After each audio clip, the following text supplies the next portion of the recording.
ቅዱስ ቁርባን ቪዲዮ ላይ እንደሰራውላችሁ ይህ ትምህርት በጣም መሰረታዊ ከመሆኑ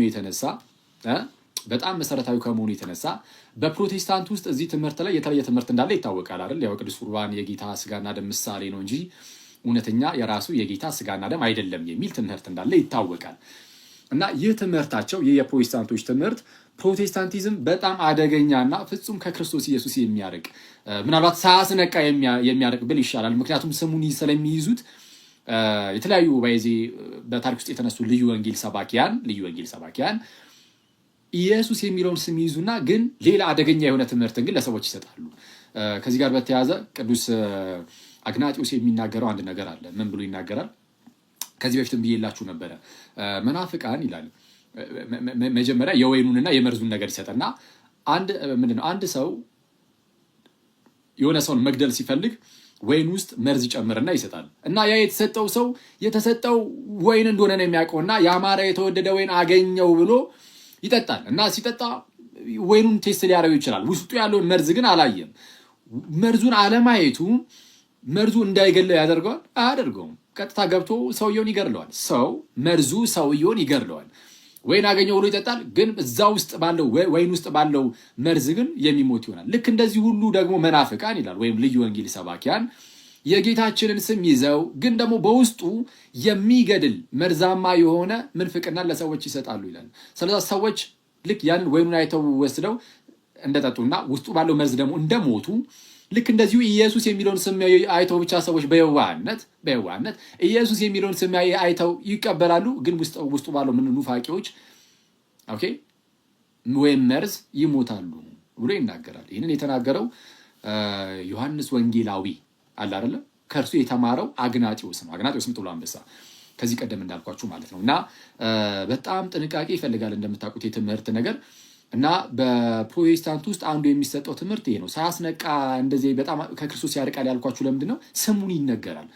ኢየሱስ ይባላል አይደል? ኢየሱስ ይባላል፣ ግን ውስጡ አደገኛ የሆነ መርዝ አለ። ይህ መርዝ ቀጥታ ስፒሪቹዋሊ ይገድላል። ሰው ይገድልና ከእግዚአብሔር ይለያል፣ ከኢየሱስ ይለያል፣ ከኢየሱስ ያርቃል።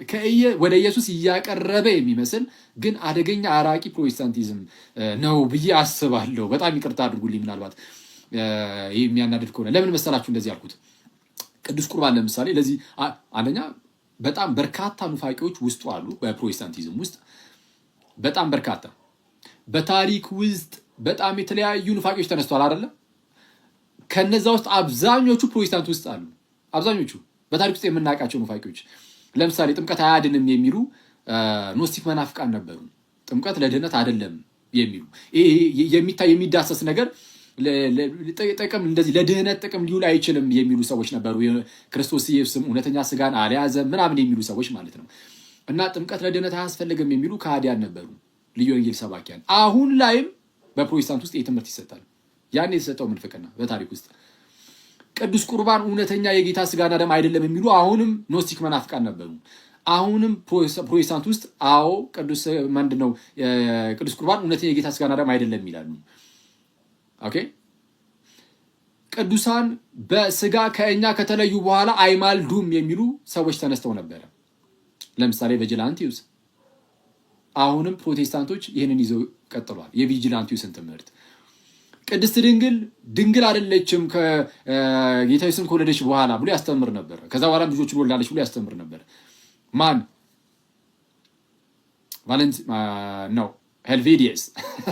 ሄልቪዲየስ ቅድስት ድንግል ከዛ በኋላ ወልዳለች፣ ድንግልናዋ ጠፍቷል ብሎ ያስተምር ነበረ። ለነዚህ ሁሉ መናፍቃን የኤርሰን አባቶች እየተነሱ መልስ መልሰዋል።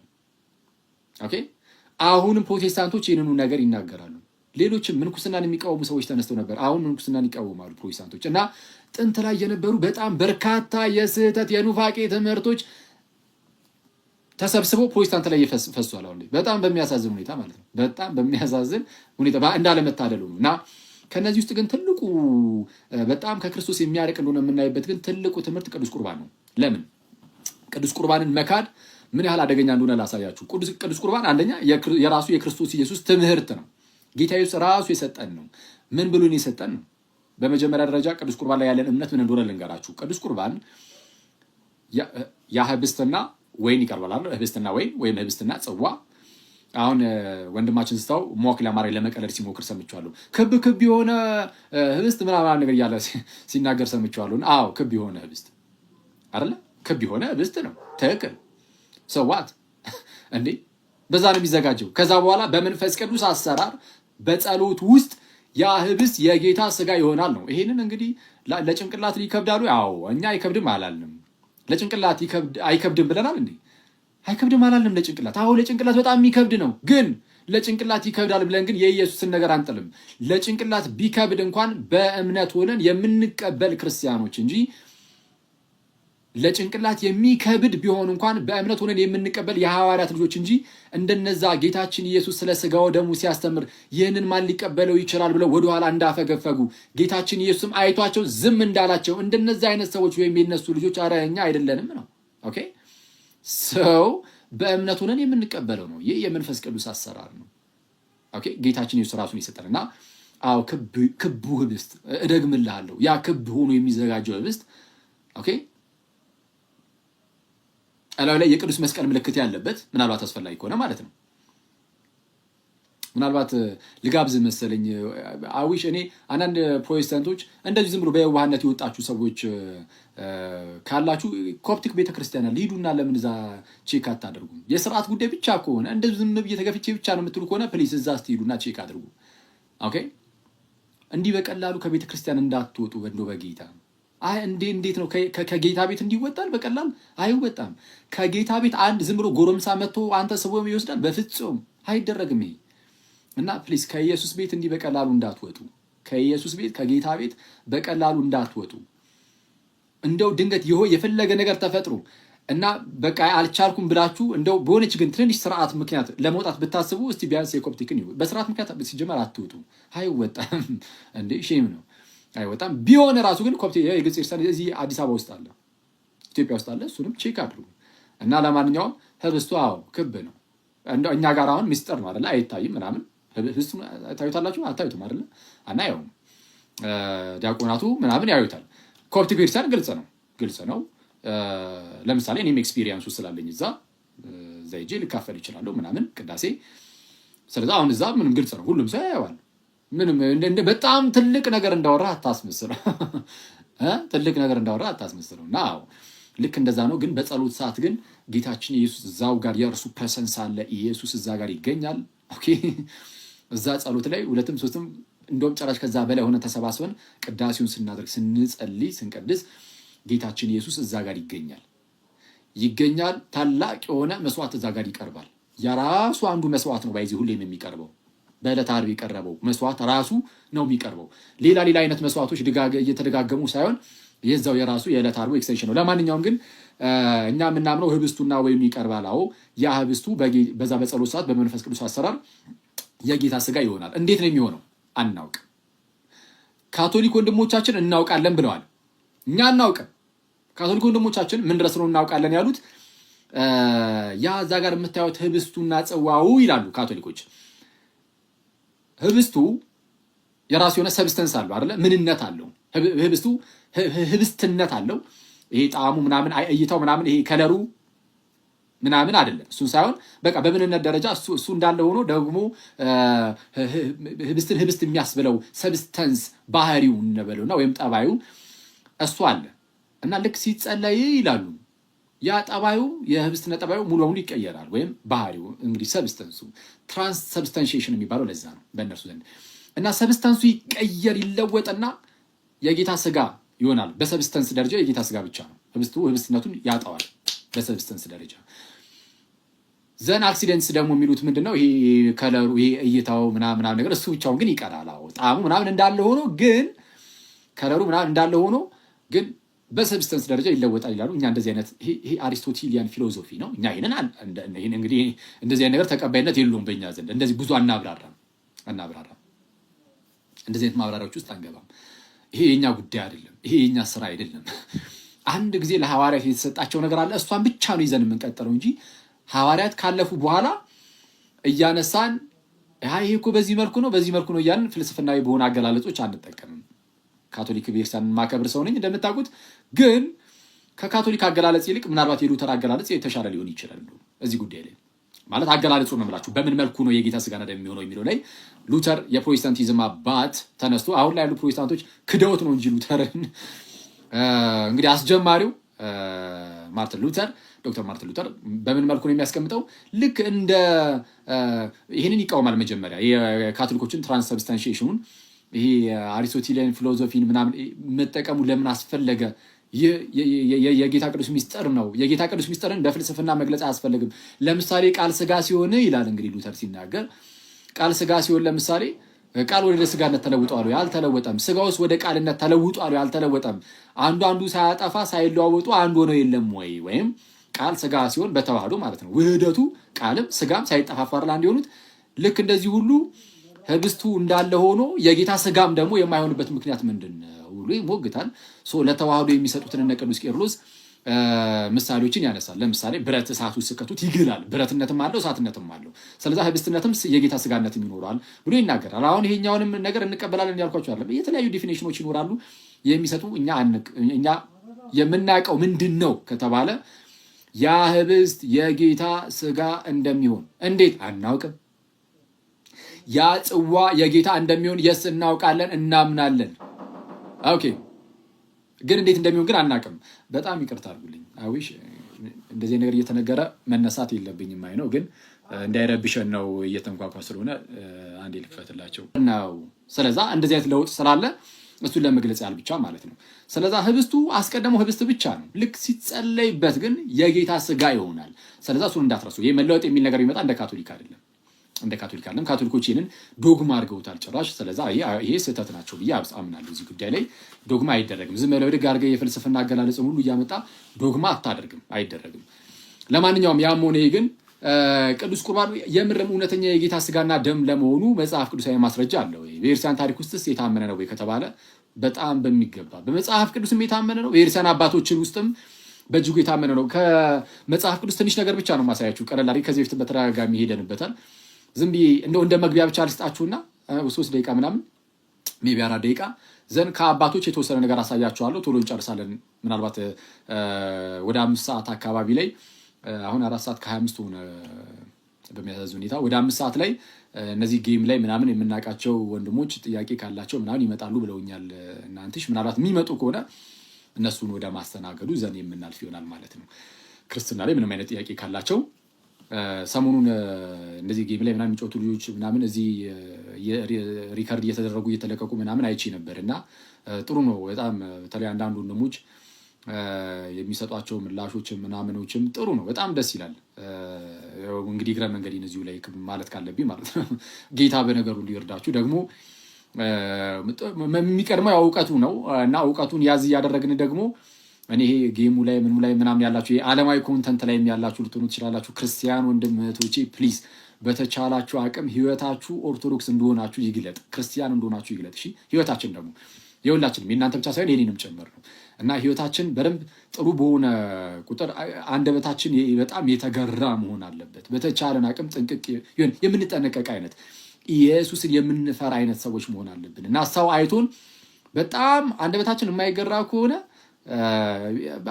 ማለት ይገባኛል፣ እረዳዋለሁ ማለት ቀለል አድርጎ ምናምን የተለያዩ ሰዎች በማወቅም ባለማወቅም ያው በተለምዶ አሁን ይሄ በላይፋቸው ውስጥ በህይወታችን ውስጥ እንደዚህ አይነት ነገሮች በጣም እየለመደን ከሄድን ቀላል አይደለም የሚሆንብን። የሆነ ነገር ስትለማመዱት በጣም መጥፎ ቢሆን ራሱ ቀላል ይሆንባቸዋል ይነሳል ላይ እና ምናልባት አሁን አንዳንድ ወንድሞች እህቶችም እንደዚህ ቀላል ከሆነባችሁ መለስ ማለት አለብን ይመስለኛል። ሁላችንም ብንሆን የሆነ የምንፈራው ጌታ የሌለብን አይነት መምሰል የለብንም። እንደዛ ከሆነ የሆነ አህዛብ ነው የምንመስለው። አህዛብ የሚፈሩት ጌታ እንኳን የሌላቸው ነው የምንባለው።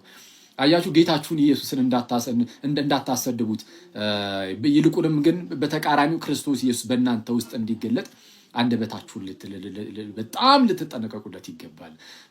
የምናሳያቸውን ነገሮች እንደዚህ ላይቭ ላይም ወጣችሁም ጌሙንም ምኑንም ስትጫወቱ ጥሩ ነው፣ ደስ ይላል።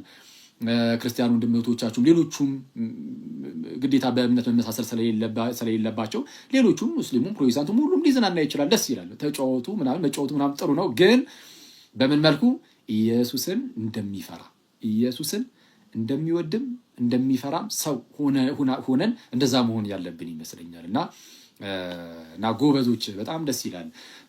በዛ መልኩ ሳያቸው በጣም ደስ ይላል። ጌታ ደግሞ በነገር ሁሉ ይረዳቸዋልም። ልባቸው ጥሩ እንደሆነ ይታየኛል ሳያቸው እንደዛ ናቸው። እና ሰው ጌታ በነገር ሁሉ ይርዳቸው።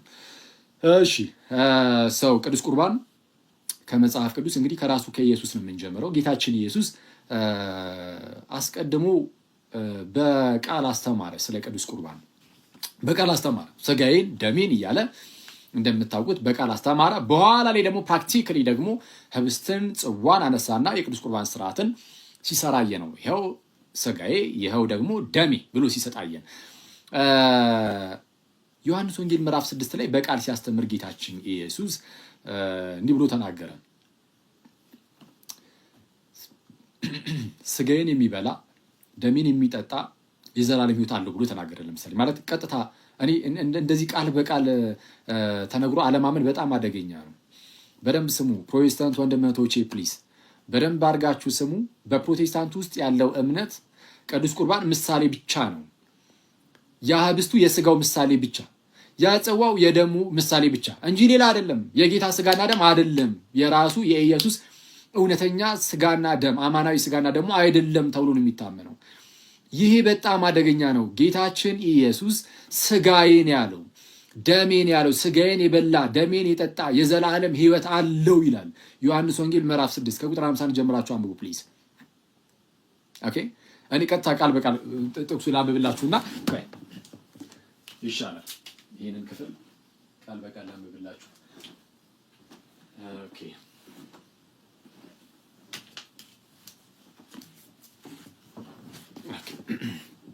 እንዴት ነው ዛሬ የተቀመጡት? በጌታ ስም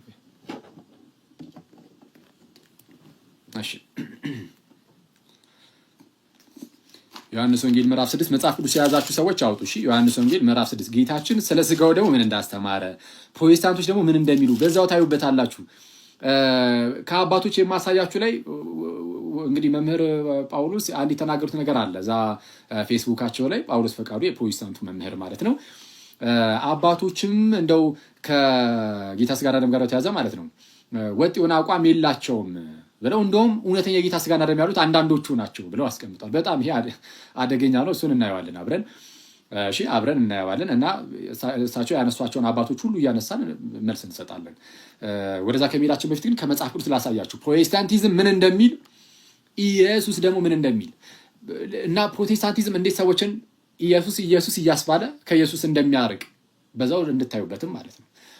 እና በዚህ ውስጥ ደግሞ ጌታ ኢየሱስ መንገድን እንዲያሳያችሁ ብርሃኑን እንዲያበራላችሁ ጸሎቴ ነው። ዮሐንስ ወንጌል ምዕራፍ 6 ከቁጥር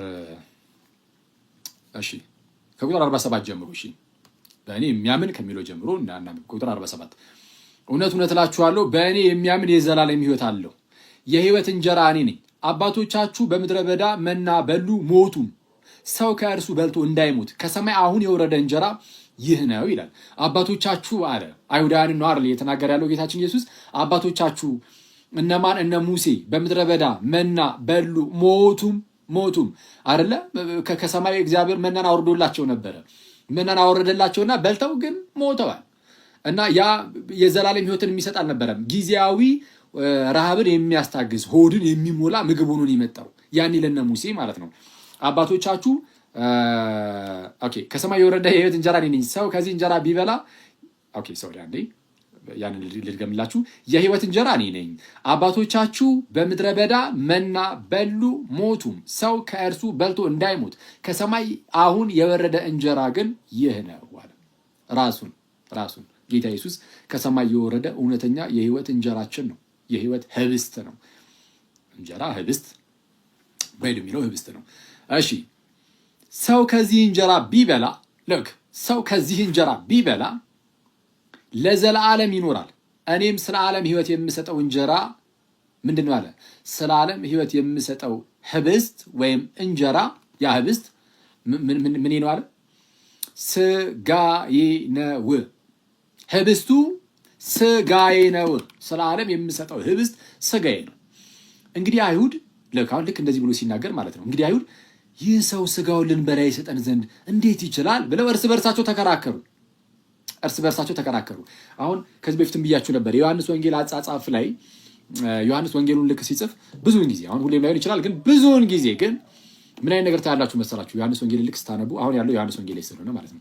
ዮሐንስ ወንጌልን ልክ ስታነቡ ለምሳሌ ጌታችን ኢየሱስ የሆነ ነገር ይናገርና ሰዎች ግራ ቢጋቡ ኢየሱስ በተናገረው ነገር ማለት ነው ግራ ቢጋቡ አሊያም ደግሞ ኢየሱስ የተናገረው ነገር ሳይረዱት በሌላ ነገር ቢረዱት ወዲያውኑ ከታች እዛው ጋር ወይ ራሱ ኢየሱስ ወይም ደግሞ ቅዱስ ዮሐንስ እዛው ጋር በመንፈስ ቅዱስ ተመርቶ ኮመንት ያደርጋል። ምን እያለ አይ እነሱ እንደዚህ እንደዚህ አሰቡ፣ ጌታ ግን ያለው እኮ ስለዚህ ነበር እያለ ያርማቸዋል።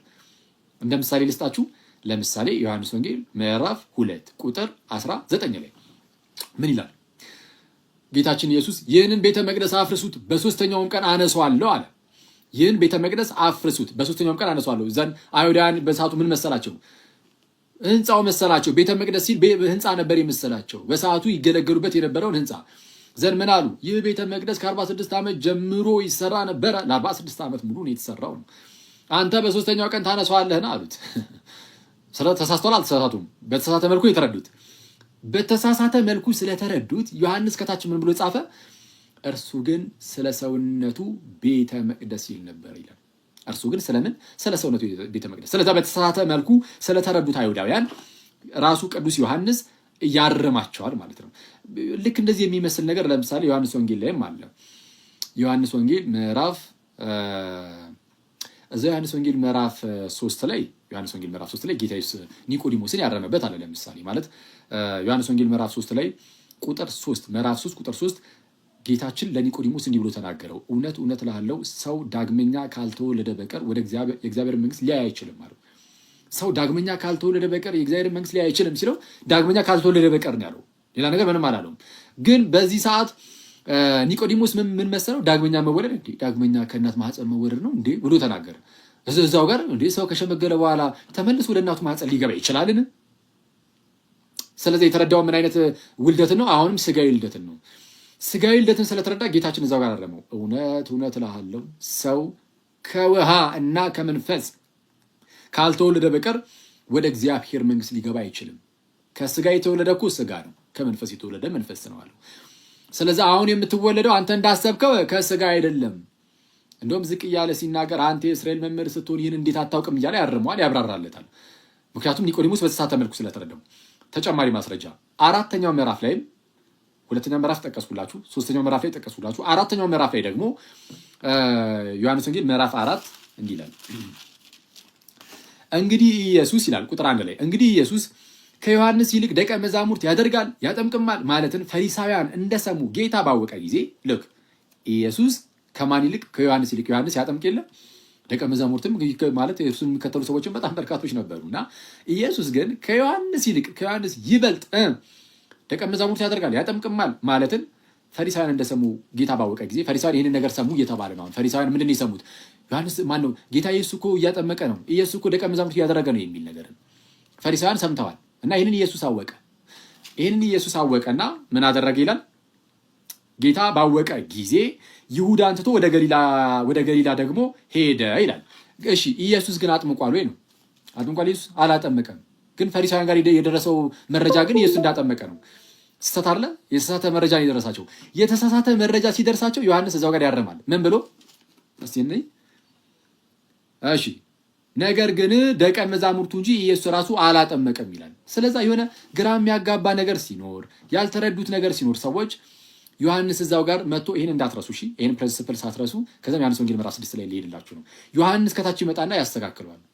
የመጨረሻ እንደላሰጋችሁ ሰባተኛው ምዕራፍ ላይ ሰባተኛው ምዕራፍ ቁጥር 38 ላይ ከቁጥር 37 ጀምሮ እንዲህ ይላል። እዚህ ዮሐንስ ወንጌል ማለት ነው። ከበዓሉም በታላቁ በኋለኛው ቀን ኢየሱስ ቆሞ እንዲህ አለ። ምን አለ? ማንም የተጠማ ቢኖር ወደ እኔ ይምጣና ይጠጣ፣ በእኔ የሚያምን መጽሐፍ እንዳለ የሕይወት ውሃ ወንዝ ከሆዱ ይፈልቃል ብሎ ጮኸ ይላል። ጌታችን ኢየሱስ ምን ብሎ ተናገረ? ማንም የተጠማ ቢኖር ወደ እኔ ይምጣ፣ መጽሐፍ እንደሚል የሕይወት ውሃ ወንዝ ከሆዱ ይፈልቃል ብሎ ጮሆ ተናገረ። የሕይወት ውሃ ወንዝ ነው ያለው። የሕይወት ውሃ ወንዝ ያለው ምንድን ነው? ግልጽ አይደለም አይደል? የሕይወት ውሃ ወንዝ ታውቃለህ? እሺ ታውቃለህ። ምክንያቱም ከታች ዮሐንስ ራሱ ኮመንት አድርጓል፣ በመንፈስ ቅዱስ ተመርቶ አብራርቶላል። ለዛ ነው ያወቀው። ምን ብሎ? ይህንንም በእርሱ የሚያምኑ ይቀበሉ ዘንድ ስላላቸው ስለ መንፈስ ተናገረ ይላል። ኢየሱስ ገና ስላልከበረ መንፈስ አልወረደም ነበርና ይላል። ስለዚህ አሁን አይተዋል ጌታ ኢየሱስ ተናግሮ የሆነ ማብራራት የሚፈልግ ነገር ሲኖር ዮሐንስ ከታች እየመጣ ልክ እንደዚህ ኮመንት ያደርጋል። አሁን ተረዳኝ ሐሳቡን። ይሄንን ያዛርግና አሁን ዮሐንስ ወንጌል ምዕራፍ 6 ላይ እንሂድና እስቲ ይኸው ኢየሱስ ሲናገር አይሁዳውያኑ ግራ ተጋብተዋል። እንዴ ይሄን እንዴት ልንቀበለው እንችላለን እያሉ ነው። ዮሐንስ የዛ ሰዓት ላይ ገባ ብሎ አረ እሱ ስለ ስጋው ደም አላወራም ይላል። እስቲ እሺ አይሁዳውያን መልሰው ጌታችን ኢየሱስ የሕይወት እንጀራ እኔ ነኝ፣ እኔም ለዓለም የምሰጠው ህብስት ወይም እንጀራ ስጋዬ ነው ብሎ ሲናገር ቁጥር 52 ላይ አይሁዳውያን እንዲህ ያሉ፣ እንግዲህ አይሁድ ይህ ሰው ስጋውን ልንበላ ይሰጠን ዘንድ እንዴት ይችላል ብለው እርስ በእርሳቸው ተከራከሩ ይላል። እርስ በእርሳቸው ተከራከሩ፣ እንዴት ሊሰጠን ይችላል? ዘን ዮሐንስ ቀጠል አደረገና ኦኬ እነርሱ ስጋዬና ደሜ የምርም ያለ መስሏቸው ነበረ፣ ግን ተሳስተዋል። እንደዛ እኮ አይደለም አላለም። እንደዛ አይደለም ያለው። ይልቁንም ራሱ ኢየሱስ ይቀጥለዋል። ምን ብሎ ይቀጥላል? እንደውም አስረግጦ እንዲህ ይላል። ስለዚህ ኢየሱስ እንዲህ አላቸው። ምን አላቸው? እውነት እውነት እላችኋለሁ የሰውን ልጅ ስጋ ካልበላችሁ ደሙንም ካልጠጣችሁ በራሳችሁ ሕይወት የላችሁም። ዮሐንስ ወንጌል ምዕራፍ 3 ላይ ለኒቆዲሞስ ሰው ዳግመኛ ካልተወለደ በቀር የእግዚአብሔር መንግስት ሊያይ አይችልም አለ። ዳግመኛ ካልተወለደ በቀር ሰው እንዴት ዳግመኛ ሊወለድ ይችላል? ወደ እናቱ ማፀን ተመልሶ ሊገባ ይችላልን ብሎ ሲጠይቅ ጌታ ኢየሱስ እውነት እውነት እልሃለሁ አለና ዳግመኛ ካልተወለድክ በቀር ብሎ አይደለም የደገመው፣ ከውሃ እና ከመንፈስ ካልተወለድክ ብሎ አብራርቶ ነው የጀመረው። እውነት እውነት እልሃለሁ ከላይ ዳግመኛ ብቻ ነበር ያለው። ኦኬ ቦርን አጌን ካላረክ በስተቀር ከታች ልክ ኒቆዲሞስ ግራ ሲገባው እንዴት ሰው ዳግመኛ ሊወለድ ይችላል የሚለው ነገር ግራ ሲገባው ጌታ ኢየሱስ ምንድን ያደረገው? እውነት እውነት እልሃለሁ ይልና እውነት እውነት እልሃለሁ ይሰመርበት ይልና ሰው ከውሃ እና ከመንፈስ ካልተወለደ በቀር ወደ እግዚአብሔር መንግስት ሊገባ አይችልም። ከስጋ የተወለደ ስጋ ነው፣ ከመንፈስ የተወለደ መንፈስ ነው ይላል። እዚህ ጋር ግን ስትመጡ እኔም ለዓለም የምሰጠው ህብስት ስጋዬ ነው ሲል አይሁዳውያን ወዲያውኑ ይህ ሰው እንዴት ስጋውን ልንበላ ሊሰጠን ይችላል ብለው ሲከራከሩ ጌታችን ኢየሱስ አሁንም እውነት እውነት እላችኋለሁ ብሎ ተናገረ። ምን አለ? እውነት እውነት እላችኋለሁ። እሺ የሰውን ልጅ ስጋ ካልበላችሁ፣ ደገመው። ራሱ ነው የደገመው። ራሱኑ ነው የደገመው። የሰውን ልጅ ስጋ ካልበላችሁ ደሙንም ካልጠጣችሁ በራሳችሁ ሕይወት የላችሁም። ስጋዬን የሚበላ ደሜንም የሚጠጣ የዘላለም ሕይወት አለው ብሎ አሁንም ደገመ። ታያላችሁ ደጋግሞ ጌታችን ኢየሱስ ስጋዬን የሚበላ ደሜን የሚጠጣ የዘላለም ሕይወት አለው፣ እኔም በመጨረሻው ቀን አስነሳዋለሁ። ጌታ ኢየሱስ አሁንም እንደው ደግሞ አሁንም እርግጥ አድርጎ ይነግራችሁ ይሆን? እስቲ ስጋዬ እውነተኛ መብል ደሜም እውነተኛ መጠጥ ነውና። ኧረ አዎ ደጋግሞ ነው እየተናገረ ያለው። አሁንም ደግሞ ይነግራችሁ ይሆን? እስቲ ስጋዬን የሚበላ ደሜንም የሚጠጣ በእኔ ይኖራል፣ እኔም በእርሱ እኖራለሁ። ኢየሱስ በእኛ የሚኖርበት ጋይስ፣ ጌታችን ኢየሱስ መድኃኒታችን ኢየሱስ በእኛ የሚኖርበት እኛም በእርሱ የምንኖርበት ይሄ ታላቅ ሚስጥር ነው ጋይስ። ይሄ ታላቅ ሚስጥር ነው። ክርስትና በጣም ውብ ነው። እዚህ ጋር የምትሰሙ ሰዎች ለጭንቅላታችሁ እንዲመጥናችሁ ብቻ ተብሎ የተዘጋጀ አይደለም። ይህ አምላካዊ የሆነ ጉዳይ ነው። ለእናንተ ለጭንቅላታችሁ ቢታሰብ ኖሮ ክርስትና በታሪክ ውስጥ ይህንን ትምህርት ያጠፋው ነበር። ባይዚ ያጠፋው ነበር። የአምላክን ሰው የመሆንን ሚስጥር ያጠፋ ነበረ። የቅዱስ ሚስጥርን የቅዱስ ቁርባንን ትምህርት ያጠፋ ነበረ። የስላሴን ትምህርት ያጠፋ ነበረ። የጥምቀትን ትምህርት ያጠፋ ነበረ። ምክንያቱም እነዚህ ሁሉም ለጭንቅላት ቀላል ናቸው እያልን አይደለምና ለእናንተ ለሰዎች ታስበው ቢሆን የሚደረገው ማለት ነው። እነዚህን ሁሉ አጠፋፍቶ ቀለል ያለ ነገር ይሰጣችሁ ነበር እንደ እስልምና አይደል? ሙስሊሞች እንደዛ ስለሚሉ ማለት ነው። ያው የኛ እኮ በቃ አንድ አምላክ አለ አለቀ። ግን ይሄ አይደለም ጉዳዩ። እግዚአብሔርን በእምነት እንድትቀበሉት ደግሞ ይፈልጋል። እግዚአብሔር በእምነት እንድትቀበሉት በዚህ ደረጃ ነው ከእኛ ጋር ኮሚኒኬት ለማድረግ እግዚአብሔር ትልቅ የሆነ ፈቃዱን ያሳየን። በዚህ ደረጃ ከእኛ ጋር ኮሚኒኬት ያደርጋል። ቅዱሱን ስጋውን ክብሩን ደሙን እስኪሰጥ ድረስ በዛ በህብስትና በወይን ውስጥ ማለት ነው። ኦኬ ስጋዬ እውነተኛ መብል ደሜም እውነተኛ መጠጥ ነውና ስጋዬን የሚበላ ደሜን የሚጠጣ በእኔ ይኖራል፣ እኔም በእርሱ እኖራለሁ። ሕያው አብ እንደላከኝ እኔም ከአብ የተነሳ ሕያው እንደምሆን እንዲሁ የሚበላኝ ደግሞ ከእኔ የተነሳ ሕያው ይሆናል ይላል።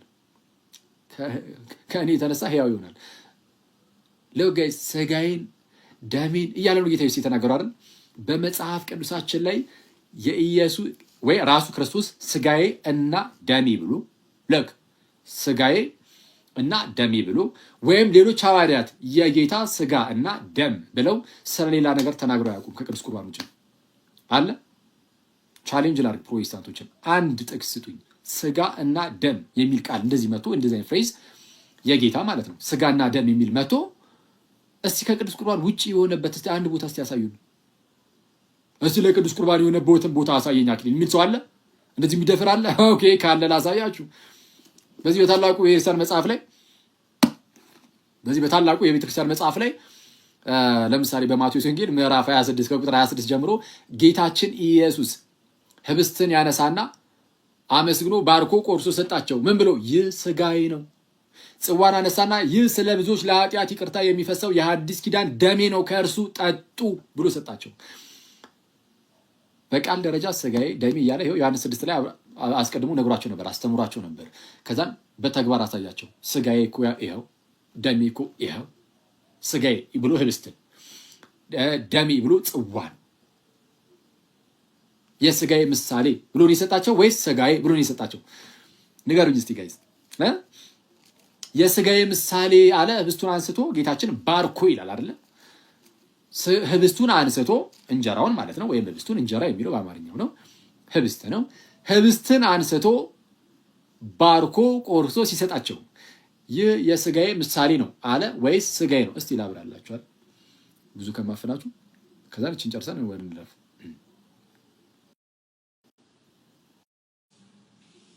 ስጋዬ ወይስ የስጋዬ ምሳሌ? ስጋዬ። አሁን እኮ ጥያቄው ኢየሱስን ታምኗለህ ወይስ ፓስተሩ መምህርህን ታምኗለህ ነው። ፓስተሮችም ደግሞ ከእናንተ በፊት ያስተማራችሁን ፓስተሩን ታምኑታላችሁ ነው። የሚታመን ኢየሱስ አለ አይደለም ወይ? የሚታመን ጌታ አለ አይደለም ወይ? ስጋዬ እያለ እንዴት ነው አንተ የስጋው ምሳሌ የምትለው? መጽሐፍ ቅዱስ ላይ የስጋው ምሳሌ የሚል አንድ ጥቅስ አለ ወይ? የለም። ካለ ፕሮቴስታንቶች እስቲ ጻፉላቸው። 3000 ምናምን ህዝብ እየተከታተለ ነው። የስጋው ምሳሌ የሚል አንድ ጥቅስ አንድ አለ? የስጋው ምሳሌ የሚል የለም። አንድ ጥቅስ የለም። ኢየሱስ የሆነ ነገርን ተናግሮ አልቀበልም ማለት ኢየሱስን መካድ ነው። ጌታችን ስለ ቅዱስ ቁርባን ሲያስተምር ዮሐንስ ወንጌል ምዕራፍ 6 ላይ ብዙዎች እኮ ጥለውት ሄዱ። ኢየሱስን ጥለውት ሄዱ እና ጥለውት ሲሄዱ ጌታችን ኢየሱስ አሁን የቅዱስ ቁርባንን ክብደት ላሳያችሁ ነው። ኦኬ በቃ እንደው ቅዱስ ቁርባን በዚህ መልኩ ባትቀበሉም አሁን እኔ ባልኩት ስጋው ደግሞ ባትቀበሉም እንደው ኑና ቀስ እያላችሁ ከዛ በኋላ እንደው እንትን ትሉታላችሁ ትቀበሉታላችሁ። ራሱ አላለም። በጣም በሚያስገርም ሁኔታ ጋይስ አንዴ ልክ ሲሸሹ ማለት ነው እንደው ኑና በቃ እንትን ትላላችሁ ቀስ ብላችሁ ትቀበላላችሁ አላለም። የስጋውና ደግሞ ቅዱስ ቁርባንን ክዶ ጌታ ኢየሱስን መከተል አይታሰብም። ኢየሱስ ዞር አለና ልክ ጥለው ሲሄዱ ብዙዎች ወደኋላ አፈገፈጉ ነው የሚለው። ወደኋላ ሄዱ፣ ተመለሱ፣ ወደኋላ ተመለሱ። ከዛ በኋላም ከእርሱ ጋር የተከተለ የለም ከጌታ ኢየሱስ ጋር። ኢየሱስ ከዛን ቀጠል አደረገና ኑ በቃ ቅዱስ ቁርባን ላይ በዚህ መልኩ ባታምኑም ችግር የለውም አላላቸውም። ወይም ደግሞ በስጋዬ በደሜ ባታምኑ እንኳን ከኔ ጋር መሆን ትችላላችሁ አላላቸውም። ምን ቢያደርግ ጥሩ ነው ጌታ ኢየሱስ? ዞር አለና ሐዋርያትን እናንተስ ልትሄዱ ትወዳላችሁን? አያስገርምም? በጌታ ስም ይሄ ቅዱስ ቁርባን ጉዳይ በጣም አደገኛ ነው ማለት ነው። ዮሐንስ ወንጌል ምዕራፍ 6 ላይ እንዲህ ነው የሚለው። ስለዚህም ከዚህ የተነሳ ከደቀ መዛሙርቱ ብዙዎች ወደ ኋላ ተመለሱ፣ ወደፊትም ከእርሱ ጋር አልሄዱም። ጌታ ኢየሱስ ዘንድ ወዲያውኑ ነው ፊቱን ወደ ሐዋርያት አዞረ። እነዛን መጥራት እርሱት፣ እነዛን ኑ ማለት ምናምን እሱን እርሱትና ጭራሽ ኑ ኢየሱስ ወደ ሐዋርያቱ ዞረና ጋይዝ ምን አላቸው? ጌታችን ኢየሱስም ለ12ቱ ደግሞ ለተመረጡት ሐዋርያት ጭራሽ ለተከታዮቹ ለነሱ ማለት ነው ለሐዋርያቱ ምን አላቸው? እናንተ ደግሞ ልትሄዱ ትወዳላችሁ ነው። ስለዚህ አሁን ብዙዎች ቅዱስ ቁርባንን ክደው የሄዱ ሰዎች አሉ አይደለ ጋይስ? ቅዱስ ቁርባንን ክደው አረ እውነተኛ የጌታ ስጋና ደም አይደለም ብለው ይሄ የሚጨንቅ ነገር ነው የምታወሩት ብለው ይሄዱ አሉ አይደል?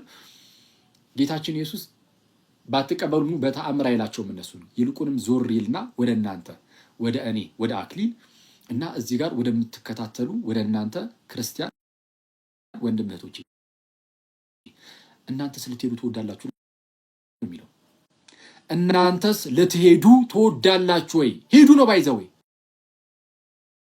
ሄዱ ነው። ቅዱስ ቁርባን ክደ ተጥቋቸው አይደለም ወይ ያላቸው እነዛ ሐዋርያትን እንኳን ወደ እነርሱ እንኳን ፊቱን አዙሮ ጌታ ኢየሱስ እናንተ ራሳችሁ ልትሄዱ ትወዳላችሁ ወይ? ሄዱ። ይሄንን ካልተቀበላችሁ ነው። ግን ቅዱስ ጴጥሮስ መለስ አደረገና ምን አለ? አሁን እዚህ ጋር እምነቴ ስምዖን ጴጥሮስም ጌታ ሆይ ወደ ማን እንሄዳለን? አንተ የዘላለም ሕይወት ቃል አለ። አንተ የዘላለም ሕይወት ቃል አለ። እኛስ አንተ ክርስቶስ የሕያው እግዚአብሔር ልጅ እንደሆንህ አምነናል አውቀናልም ብሎ መለሰለት። ኦኬ ኧረ እኛ ጌታ ሆይ ወደ ማን እንሄዳለን? እኛ እኮ አንተ የዘላለም ሕይወት ቃል እንዳለ አወቅን። አንተ ኧረ እኛ ወዴት እንሄዳለን? አንተ ክርስቶስ የእግዚአብሔር ልጅ እንደሆንህ አምነናል አለ። ስለዚህ አሁን ቅዱስ ቁርባን ላይ ኢየሱስ ተናገረ፣ አሜን ብሎ መቀበል ነው። አለቀ። ኢየሱስ እርሱ ክርስቶስ የእግዚአብሔር ልጅ ከሆነ ክርስቶስ የእግዚአብሔር ልጅ መሲሁ እርሱ ነው ብሎ የሚያምን ሰው ምን ኮንፌስ እያደረገ መሰላችሁ? በክርስቶስ በኩል የተነገረው ነገር ሁሉ በቃ ከእግዚአብሔር ነው ወይም የራሱ ነው፣ ቀጥታ እቀበላለሁ ብሎ እየተናገረ ነው። ስለዛ አይ አንተ የተናገርከው ነው አልቀበልም ካልክ ማለት ነው በሌላ አማርኛ ሳታስበው በአንደበት ኢየሱስ እርሱ ክርስቶስ የእግዚአብሔር ልጅ ነው ብትል እንኳን ኢየሱስ እርሱ ክርስቶስ የእግዚአብሔር ልጅ መሆኑን እየካድክ ነው። ስለዛ ጌታችን ኢየሱስን የመካድና ያለመካድ ጉዳይ ነው። የመካድና ያለመካድ ጉዳይ ነው። እና ፕሮቴስታንቲዝም በጣም አደገኛ የሆነበት ምክንያት አንዳንድ ሰዎች እንደምታስቡት ጸረ ማርያም ምናምን አይደለም። እሱ በኋላ የሚመጣ ነው። የጸረ ማርያም ምናምን ጉዳይ በኋላ ነው የሚመጣው። በኋላ በጣም በኋላ ኢየሱስን መካዱ ነው። ፕሮቴስታንቲዝም በጣም አደገኛ የሚያደርገው ፕሮቴስታንቲዝምን ኢየሱስን መካዱ ጸረ ክርስቶስ መሆኑ ነው። ጸረ ክርስቶስ ነው ፕሮቴስታንቲዝም እና በጣም አደገኛ ነው። እኔ መለስ ብላችሁ ብታዩበት ጥሩ ነው። እና በጣም የሚያስገርመው እዚህ ጋር ጌታችን እንደዚህ አለ፣ እኔ እናንተን 12ታችሁን የመረጥኳችሁ አይደለምን? ከእናንተም አንዱ ዲያብሎስ ነው ብሎ መለሰላቸው ይላል። አሁን ተመልከቱ ጋይስ፣ እዚህ ጋር አንድ ነገር ራሳያችሁ። ከእናንተም አንዱ ዲያብሎስ ነው አለ። ማንነቱን ተናግሯል? አልተናገረም። ስለዛ የሆነ ግልጽ አይደለም አይደል? ስለዚህ ዮሐንስ እንደተለመደው እዚህ ጋር መጥቶ ኮሜንት አድርጓል። ስጋው ደሙ ላይ አይደለም፣ እዚህ ጋር መጥቶ ኮሜንት አደረገ። ምን ብሎ? ስለ ስምዖን ልጅ ስለ አስቆሮቱ ይሁዳ ተናገረ። ከ12ቱ አንዱ የሆነ እርሱ አሳልፎ ይሰጠው ዘንድ አለው ነው ይላል። እና ጴጥሮስ አንተ ክርስቶስ የእግዚአብሔር ልጅ እንደሆንክ አምነናል፣ ከአንተ እኛ ወዴት እንሄዳለን አለ። ከዛም ፕራክቲካሊ የማቴዎስ ወንጌል ምዕራፍ 26 ላይ እንደምታዩት እንኳችሁ ይኸው ስጋዬ እንኳችሁ ይኸው ደሜ ብሎ ሲሰጥ ሐዋርያቱ ምን አሉት? ታስታውሳላችሁ አይደል? ታሪክ ምን አሉት? ኧረ ጌታ ይሄ ህብስት ነው የምን ስጋ ነው መታው? እንዲህ የምን ስጋ ነው? ይሄማ ስጋ አይደለም ህብስት ነው። ጽዋንም ሲያነሳ አረ ይሄማ ጽዋ ነው ወይ ነው? የታል ደም? የምን ደም? እንደዛ አላሉ። ኢየሱስ እርሱ ክርስቶስ የእግዚአብሔር ልጅ ስለሆነ እርሱን በእምነት መቀበል ብቻ ነው የሚያዋጣን። ይህንን ነገር አስቀድሞ አስተውለዋልና ሐዋርያቱ ይኸው ስጋዬ ብሉ ሲል ሐዋርያቱ አስቀድሞ በቃል ስለተማሩትም ስጋዬ ደሜ እያለ አስተምሯቸዋልና አሜን ብሎ ተቀበሉ። ወይስ ስጋዬ ደሜ ብሎ ሲሰጣቸው ከዚህ ቀደም በቃል ያስተማራቸውን ስለ ስጋው ደሙ ያስተማራቸውን የሚረሱት ይመስላችኋል? በፍጹም አይደለም፣ አይረሱትም። ስለዚህ እነሆ ስጋዬ ያለ አሜን ብሎ ተቀበሉ፣ እነሆ ደሜ አሜን ብሎ ተቀበሉ። ስለዚህ ይህ የኢየሱስ ትምህርት ነው። ቅዱስ ጳውሎስ ስለ ቅዱስ ቁርባን በጣም በስፋት አስተምሯል። በተለይ በመጀመሪያ ቆሮንቶስ መልእክቱ ላይ ምዕራፍ 10 ላይ ምዕራፍ 11 ላይ በጣም በስፋት ተናግሯል። እሱን ከዚህ በፊትም በጣም በተደጋጋሚ ስላልንበት አሁን ሰዓቱም ስለሄደ በጣም ለአጭር ደቂቃ ብቻ ለ10 ደቂቃ ያለን ሰው ባለችን ደቂቃ አባቶች ምን እንዳሉ ዝም ብዬ ቶሎ ልንገራችሁ። አባቶች ምን እንዳሉ ለምንድን ነው የምነግራችሁ? ለሁለት ምክንያት ነው። የመጀመሪያው የፕሮቴስታንት መምህር ጳውሎስ ፈቃዱ አባቶች እዚህ ጉዳይ ላይ ወጥ የሆነ ስምምነት የላቸውም ብለዋል። ቆይ አንዴ እስቲ ላውጣው አንዴ እንትን ካለኝ የሚያሳይልኝ ከሆነ አንድ የሚከፍት ከሆነ ላሳያችሁና ምን ብለው እንደጻፉ ማለት ይቅርታ፣ በቅዱስ ቁርባን ጉዳይ ላይ ቅዱስ ቁርባን በሁሉም የክርስቲያን አባቶች ስለሚታመን ፕሮቴስታንቲዝም ሙሉ በሙሉ በቃ ስህተት ውስጥ ወድቋል። እዚህ ጉዳይ ላይ ከመላ የክርስቲያን አባት ጋር ስለሚጋጭ ብለን ስንናገር እንግዲህ እኛ ነን የተናገርነው በሳቱና እንደዛ ብዬ ለተናገርኩት ነገር ይመስለኛል ጳውሎስ ፈቃዱ ጻፉ ፌስቡካቸው ላይ ምን ብለው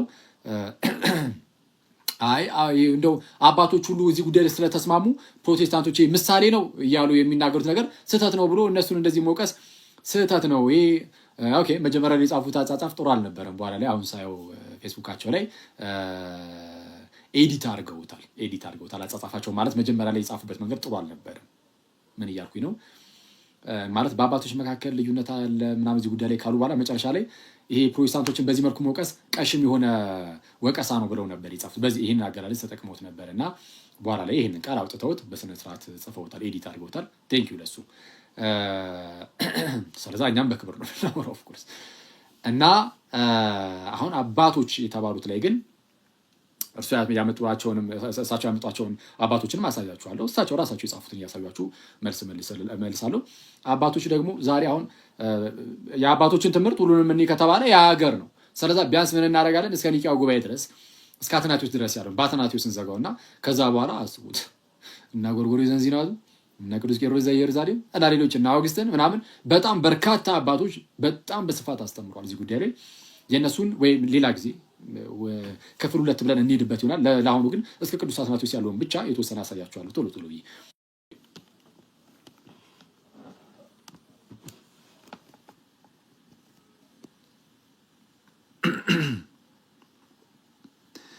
ይህ ምስባከ ጳውሎስ የእሳቸው ነው፣ መምህር ጳውሎስ ፈቃዱ።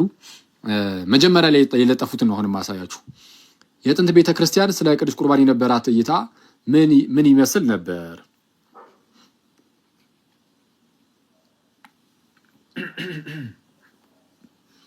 ሎክ የጥንት ቤተ ክርስቲያን ስለ ቅዱስ ቁርባን የነበራት እይታ ምን ይመስል ነበር? ለመሆኑ ህብስቱና ወይኑ ወደ አማናዊ ስጋና ደም ይለወጣልን ብለው ጠየቁና በእርግጥ አንዳንድ አባቶች ህብስቱና ወይኑ አማናዊ የክርስቶስ ስጋና ደም መሆኑን እንደሚያምኑ ጽሑፎቻቸው ያሳያል አሉ። ኢማጂን ህብስቱና ወይኑ እውነተኛ የክርስቶስ ስጋና ደም መሆኑን የሚያምኑት አንዳንዶች ብሎ ነው ራሱ ያስቀመጡት ከአባቶች ውስጥ። ይሄ በጣም የሚያሳዝን ነው። በጣም ይቅርታ ያድርጉልኝ መምህር ጳውሎስ ፈቃዱ። እኔ ምናልባት ይሄ ቃሉ ለምደውበት ከሆነ ሲጽፉ ሊሆን ይችላል እንጂ ይሄ የጌታ ስጋና ደም ይሄ ህብስትና ወይኑ እውነተኛ የጌታ ስጋና ደም ነው የሚለውን አንዳንዶች ነው የሚያምኑት። እንደው ብዙዎቹ እንኳን አላሉም፣ ሁሉም ነው የሚያምኑት። ባይዚ ሊትራሊ ሁሉም። ይሄንን አላምንም ያለ አንድ አባት የለም። እሱን መጣበታለሁ። አንድ የለም ነው ያልኳችሁ። ይሄንን አላምንም እውነተኛ የጌታ ስጋና ደም አይደለም ብሎ የተናገረ እኔ አንድ የክርስቲያን አባት አላየውም። እኔ ለማየት እስከሞከርኩት አንድ አላየውም። እመጣበታለሁ እሱ ላይ። ያው እነሱ አንዳንድ ቃላትን ስለተጠቀሙ ይሄ ሳይን ወይም ፊገር ወይም ሪፕሬዘንቴሽን የሚል ቃልን ለህብስቱና ለወይኑ የሰጡ አባቶችን ስላዩ ብቻ የሆነ አማናዊነቱን የካዱ መስሏቸው ነው መሰለኝ። ግን እንደዛ አይደለም። ይሄ ነው እሱን አሳያችኋለሁ። እና አንዳንዶች አሉና በጣም የሚያስገርም ነገር ደግሞ ላሳያችሁ ነው። በእርግጥ አንዳንድ አባቶች ህብስቱና ወይኑ አማናዊ የክርስቶስ ስጋና ደም መሆኑን እንደሚያምኑ ጽሑፎቻቸው ያሳያል ይልና ከነዚህ መካከል አንዳንዶቹ ደግሞ ተመልከቱ እንግዲህ ከአንዳንዶቹ ውስጥም ደግሞ ሌሎች ደግሞ አንዳንዶች አሁን ከዛ ውስጥም ደግሞ ሊያወጡለት ነው። ምን ብለው ከነዚህ መካከል አንዳንዶቹ ይህን የተናገሩበት አውድ ሲጤን ግን ክርስቶስ ሰው መሳይ እንጂ ሰው አይደለም ለሚሉ የዶሰቲዝም አራማጆች ምላሽ የሰጡባቸው ጽሑፎች ናቸው። ማለት የሆነ ሳለ የዶሰቲዝም ምንፍቅና ተነስቶ ነበር። የፋንታዝም ምንፍቅና ነው ያልኳችሁ ማለት ነው። ከዚህ ቀደም ኢየሱስ እውነተኛ ስጋና ደም የለውም የሚሉ ሰዎች ተነስቶ ነበር እና አባቶች ለእነዚህ ሰዎች በቅዱስ ቁርባን በኩል መልስ ሰጥተዋል። አዎ፣ ግን በምን መልኩ ግን እንዳስቀመጡት ይሁ እነሱ ክርስቶስ ስጋ የለውም ብትሉም አሁን እንግዲህ የክርስቲያን አባቶች ለነዛኞቹ ለመናፍቃን ሲመልሱላቸው ነው እንግዲህ እሳቸው ያስቀመጡት በዚህ መልኩ ነው። ክርስቶስ ስጋ የለውም ብትሉም እንካችሁ ስጋዬ በማለት የተናገረው አማናዊ ስጋ ስላለው ነው። አማናዊ የክርስቶስ ስጋ ሆኖ ሳይሆን በቃ አማናዊ ስጋ ስላለው ነው ብቻ ብለው አስቀምጠዋል። እንደዛ አይደለም። ለማንኛውም ሪካርድ ያደረኩት እንደዚህ ስለሆነ ቆይ እሺ ይህን ለጊዜው እንተወውና ቆይ አንዴ አይደለም ስላለው ነው ይልና እሺ የሚል አይነት ትርጉም ባለው መልኩ ነው የጻፉት። ለምሳሌ ይሉና ቀለምንጡ ዘእስክንድርያ እንሄድበታለን። እሱን ያስቀመጡትን እናያለን። ይህን ለጊዜው እንተወውና አሉ ቅዱስ ቁርባን የስጋውና የደሙ ወካይ ምልክት መሆኑን ይልና በቅንፍ ይሁ አማናዊ ስጋና ደም ሳይሆን ይላል። አማናዊ ወይም እውነተኛ ስጋና ደም ሳይሆን። ስለዚህ ይሄንን በካደ መልኩ ማለት ነው። አማናዊ ስጋና ደም መሆኑን በካደ መልኩ ወካይ ምልክት መሆኑን የጻፉ የጥንት የክርስቲያን አባቶችና ሊቃውንት የሚከተሉት ናቸው አሉ። አሁን ስለዚህ ከአሁን በኋላ የሚጠቅሱልን አባቶች ምንድናቸው ማለት ነው? እውነተኛ የጌታ ስጋና ደም መሆኑን ክደው ምን ብቻ ያሉ ማለት ነው? ወካይ ምልክት ብቻ ያሉ እንደማለት ነው። የምር እንደዛ ያሉ አባቶች አሉ? በፍጹም የሉም። እያነበኩኝ አሁን እንትን ልበላችሁ። አንዴ ወደዚህ ላዙሩና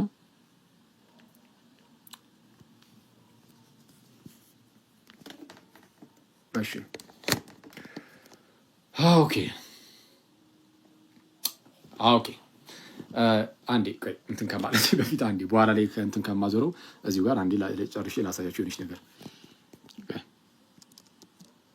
እሺ ይሄን አባቶች ዘረዘሩ። እሱን እያነበብኩኝ እንትንላችኋለሁ መልስላችኋለሁ።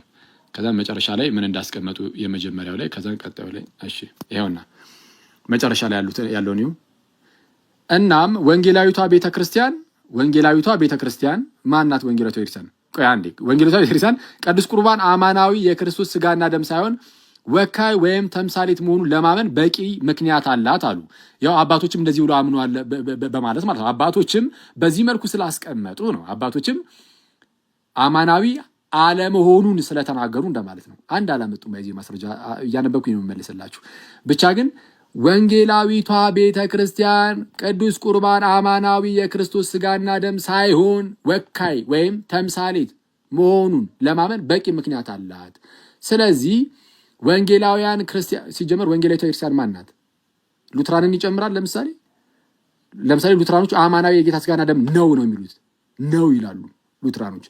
ስለዚህ ወንጌላዊቷ ቤተክርስቲያን ሳይሆን መባል ያለበት አንዳንድ ቤተክርስቲያኖች ቢባል የተሻለ ነው። አንዲት ክርስቲያን አይደለችም እኮ ፕሮቴስታንት እኮ የተለያየ እኮ ነው ሲጀመር አንድ አይደለም። እንደውም መካነ ኢየሱስ ለምሳሌ የጌታ ስጋና ደም አማናዊ አይደለም የሚሉትን በምን መልኩ እንደምትገልጻቸው እናውቃለን አይደለ? ማለት በሉተር ትምህርት ውስጥ የሉተር ላርጅ ካቴኪዝምን ስለምትቀበል ላርጅ ካቴኪዝሙ ላይ ይህንን ከአጋንንት ጋር ነው የሚያነጻጽረው። የጌታን እውነተኛ የጌታ ስጋና ደም መሆኑን የማይቀበሉ ሰዎችን ሉተር ከአጋንንት ጋር ያነጻጽራቸዋል። ንጽጽሩ ከአጋንንት ጋር ነው። 100,000 አጋንንት ይላል ከነጭፍሮዎቹ ህብስትና ወይን እንዴት የጌታ ስጋና ደም ይሆናል እያለ እየጮኸ ቢመጣ እኔ ግን ይህንን አውቃለሁ ይልና በኃያሉ አምላክ ዘንድ በትንሹ ጣቱ ላይ ያለችውን ያህል ጥበበኛ እንኳን እነዚህ ሰዎች ጥበበኛ ሊሆኑ አይችሉም። ስለዚህ ጋር ቃሉ ይቆማል። ይህ ስጋዬ ነው ይህ ደሜ ነው ያለው ብሎ ያስቀምጣል ሉተር እንኳን። ስለዚህ ወንጌላዊቷ ቤተክርስቲያን የሚባል ነገር የለም ሲጀመር የተለያየ ስለሆነ ማለት ነው እምነቷችሁም በፕሮቴስታንት ውስጥ። እሺ እንደዚህና ስለዚህ ወንጌላውያን ክርስቲያኖችን በዚህ ረገድ ለማሸማቀቅ የሚደረገው ቀሽም ጥረት ቢቆም መልካም ይመስለኛል። እሺ ችግር የለም። ይሄንን ቀሽም ጥረት ምናምን ያሉትን በኋላ ላይ አስተካክለውታል። ስለዚህ ምንም አይደለበትም። ክርስቲያን ነኝ የምንል ሁሉ ለጎራችን ውግንናን መቆሙን ትተን ለእውነት ብንወግን የክርስቶስ ተከታይነታችንን ባስመሰከር ነበር። ስለዚህ አሁን እርሶ ነው ባይዚ ወደ ራስዎት ቤተ እምነት የወገኑት። ለእውነት ለመወገን ቢሞክሩና ለማንበብ የተወሰነ ቢሞክሩ ጽሁፎቻቸውን የአባቶችን እንደዚህ አይነት አሁን እንደምናየው አይነት ስህተቶችን አይሰሩ ነበር። እናያቸዋለን። እሺ ይሄንን በኋላ ላይ በመልኩ ኤዲት እንዳደረጉት ላሳያችሁ። ይሄንን ክፍል ራሱ ግን እንዴት ኤዲት እንዳደረጉት ላሳያችሁ። ከዛን ከፕሮቴስታንት ጋር ራሳቸውም እንዴት እንደሚለያዩ ማለት ነው። ራሳቸው መምህር ጳውሎስ ፈቃዱም ከአክሊል ጋር መጥተው ከጎኑ ተቀምጠው ፕሮቴስታንቶች እንዲህ በማለታችሁ አዎ ስህተት ናችሁ ብለው እንኳን መናገር እንዳለባቸው የሚያሳይ ነገር ከራሳቸው ጽሑፍ ላሳያችሁ። ይህንን ተናገሩና በኋላ ላይ ኤዲት አደረጉት። እኛ ጽፈን ነበረ። እሺ አንዴ ጽፌ ነበር አይደል? የሆነ ጊዜ ላይ ትዝ ይላችሁ የለ? ኧረ ጽፈዋል መምህር ጳውሎስ እና ገባበታለሁ እዚህ ጉዳይ ላይ ብያችሁ ነበረ። ከዛን አሁን ኤዲት አድርገውት እንግዲህ አሁን ይሄ ኤዲት የተደረገው መሆኑ ነው። ኤዲት የተደረገው ላይ አሁን ማጠቃለያውን በዚህ መልኩ ዘጉት። መጨረሻ ላይ ነው ማለት ነው። ምን አሉ? እናም ወንጌላዊቷ ቤተክርስቲያን እሺ ቅዱስ ቁርባን አማናዊ እንደዛ አሉና ስለዚህም በአባቶች መካከል የአመለካከት ልዩነቶች መኖሩን በመረዳት ወንጌላውያን ክርስቲያኖችን በዚህ ረገድ ለማሸማቀቅ የሚደረገው ቀሽም ጥረት አላሉ። ማለት እሱን አወጡ። ጥሩ ነው፣ ጌታ ያክብራቸው። እንደዚህ ስራ አደረጉ ማለት የሚደረገው ጥረት ቢቆም መልካም ይመስለኛል አሉ። እኛ ለማሸማቀቅ አይደለም። መምህር ጳውሎስ ፈቃዱ ሰዎችን የማሸማቀቅ ምንም ጭራሽ ፍላጎቱም የለንም። ፍላጎቱም የለንም። እንደውም ሰዎች ሲሸማቀቁ የሚደብረን ሰዎች ነን። ጌታ ያውቃል። ሰዎችን የማሸማቀቅ ነገር ኑሮን ሳይሆን ግን ደግሞ ከኢየሱስ ትምህርት ሰዎች ርቀዋል። የሰዎች መሞት ግን ያሳስበናል። የሰዎች መሞት ያሳስበናል። ስለዛ ቀጠል አድርገው ምን አሉ? ክርስቲያን ነኝ የምንል እንደዚህ እንደዛ ቢሆን ምናምን የክርስቶስ ተከታይ መሆናችን ባስመሰከር ነበር አሉና መጨረሻ ላይ በቅንፍ ጨመሩችን። ምን አሉ? በነገራችን ላይ አሉ ልክ ቅዱስ ቁርባን ምሳሌ ብቻ መሆኑን አላምንም አሉ እሳቸው ራሱ። በኋላ ላይ እንገባበታለን ላይ ቪያልን እየጻፍን ነበረ ቴሌግራም ላይ ኤዲት አደረጉት። ጥሩ ነው። ኦኬ እሳቸው ራሱ እንዴ ስለዛ ምንም ይሄ ማሸማቀቅ አይደለም ፕሮቴስታንቶችን ግን ደግሞ ይሄ ስህተት ናቸው ብሎ መናገር ግን እርሱም ወጥተው ከኛ ጋር ነው አብሮ እንደውም ከጎን ለጎን ሆነን እዚህ ጋር ከጎናችን ተቀምጠው በዚህ ሁሉ ሰው ፊት እንደውም አረ ትክክል አይደላችሁም ልትሏቸው ይገባል። ይሄው ምሳሌ ብቻ ነው የሚሉ ሰዎች ስላሉ ይሄው እርሱማ ሲያነቡ አባቶችን ምሳሌ ብቻ ያለ አባት አንድም የለም። አሁን ከላይ ያመጡት እንግዲህ ለፕሮቴስታንቶች ይወገራል ብሎ አልነበረ? ታዲያ ለምን ነው የማያምኑት? ታዲያ እርሱስ ምሳሌ ብቻ ብሎ ለምን አያምኑ? አባቶች እንደዛ የሚሉ ከሆነ ለምን ምሳሌ ብቻ ብሎ ስለማያምኑ? ይልቁንም ግን ምን ብለው ጨመሩ? ይሄ ጨማሪ ናት እንዳትረሱ። ከቀናት በኋላ የጨመሩት ነው። ይሄ በቅንፍ ቅዱስ ቁርባን ምሳሌ ብቻ መሆኑን አላምንም አሉና አባቶችም እንደዚህ አላስተማሩም። ታዲያ አባቶች እንደዚህ ካላስተማሩ ታዲያ ምንድን ነው ምላሽ የምንሰጠው? ያው እንደው ሰዎችን ግራ እንዳያጋባ ብቻ አሁን ኤዲት የተደረገውን ያላዩ ሰው ፕሮቴስታንቶች ሊኖሩ ስለሚችሉ እንሰጥበታለን። የጠቀሱትንም እያነሳን ማለት ነው። አባቶችም እንደዚህ አላስተማሩም፣ ምሳሌ ብቻ ብሎ አላስተማሩም አባቶች። ቅዱስ ቁርባን ጭራሽ ምን ቢሉ ጥሩ ነው? ቅዱስ ቁርባን ጸጋም እንዳለው ኧረ እኔ አምናለሁ አስተምራለሁም። ቴንክ ዩ አንዴ ስለዛ አንዴ ኦኬ ስለዛ ተመሳሳይ ገጽ ላይ ነን የሚባለው። ስለዛ አንድ ላይ ነን ማለት ነው አይደል? ኦኬ እርሱ ራሱ ምሳሌ ብቻ መሆኑን አያምኑ፣ ጭራሽ ጸጋ መካፈያ እንደሆነ ያምናሉ። ስለዛ እና ታዲያ እኛ መቃወማችን ለምንድን የደበሩት? መቃወማችን ትክክል አይደለም ወይ? ይሄው ጴንጤው እንዳለ ምንድነው ምሳሌ ብቻ ነው ብሎ እያስተማረ አይደለም ወይ? እውነተኛ ሪል ፕሬሰንስን ይክዱ የለም ወይ? የክርስቶስን ሪል ፕሬሰንስ ያንን ህብስት አንስተው የስጋው ምሳሌ እንጂ ስጋው አይደለም እርሶም ይመስለኛል ስጋው አይሉም መሰለኝ ይላሉ። እንጃ ይበሉ አይበሉ አላውቅም። ግን እስቲ የጠቀሷቸውን አባቶች መልስ እንስጥባቸው። ቀጥታ ወደ መልሱ ከመሄዴ በፊት በአባቶች ዘንድ ካለው እምነት ጋር በተያያዘ ወጥነት አለው። እንግዲህ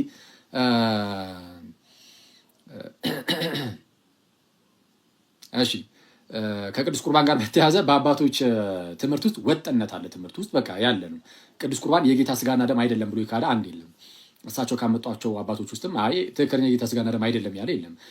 ግን የሚጠቀሟቸው ቃላት አሉ። ስለነሱ ቃላት እነግራቸዋለሁ ቀጥታ አድርጌ። ወደዛ ከመሄዴ በፊት ግን በአባቶች ዘንድ ሁሉም አባቶች በሚባል ደረጃ ያ ህብስትና ጽዋ እውነተኛ የጌታ ስጋና ደም መሆኑን ሁሉም አባት ያምናል።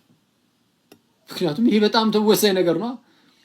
ከኢየሱስ ቀጥታ የተቀበለው ትምህርት ነው። ምናልባት የሚጠቀሟቸው አንዳንድ ቃላቶች ሊኖሩ ይችላሉ። በምን መልኩ እነዛን ቃላት እንደሚጠቀሙ አሳያቸዋለሁ። አባቶችን ኦኬ ምሳሌ ምናምን የሚመስል ነገርን ሲጠቀሙ ሳይን፣ ምልክት፣ ሪፕሬዘንቴሽን፣ ፊገር ምናምን እያሉ ሲጠቀሙ ለነዛ ለህብስቱና ለወይኑ በምን መልኩ እንደሆነ አሳያቸዋለሁ።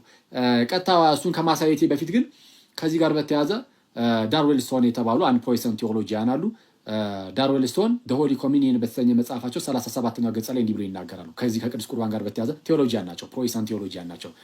ፕሮቴስታንት ቴዎሎጂያን ናቸው እና በኢርሳን ታሪክ ውስጥ ወይም በአባቶች ዘንድ ካለው ሁኔታ ጋር በተያያዘ እዚህ ቅዱስ ቁርባን ላይ እንዲህ ብሎ ተናገሩ። ከራሳቸው ከፕሮቴስታንቶች ነው የምጠቅሰው። እንዲህ ይላሉ። እሺ ላስነብባችሁ። አግሪመንት ምንም ያልተከፋፈለ ስምምነት አለ። ምን ላይ? the consecrated bread and wine ማለት የተቀደሰው የህብስትና ጽዋ ማለት ነው። ኮንሰክሬት የተደረገው በጸሎት bread and wine are the body and blood of Christ የክርስቶስ ኢየሱስ ስጋና ደም ነው የሚለው ላይ unbroken agreement አለ throughout the writings of the fathers ማለት ነው። okay and that the Eucharist is a sacrifice ቅዱስ ቁርባን መስዋዕት መሆኑን ጭምር በሁሉም ዘንድ ስምምነት አለ ብሎ ይናገራል። ይሄ ፕሮቴስታንት ቴዎሎጂያን ነው። ቀጥታ ወደ አባቶች ከመግባቴ በፊት የእነሱ ምስክርነት ላሳያችሁ ብዬ ነው።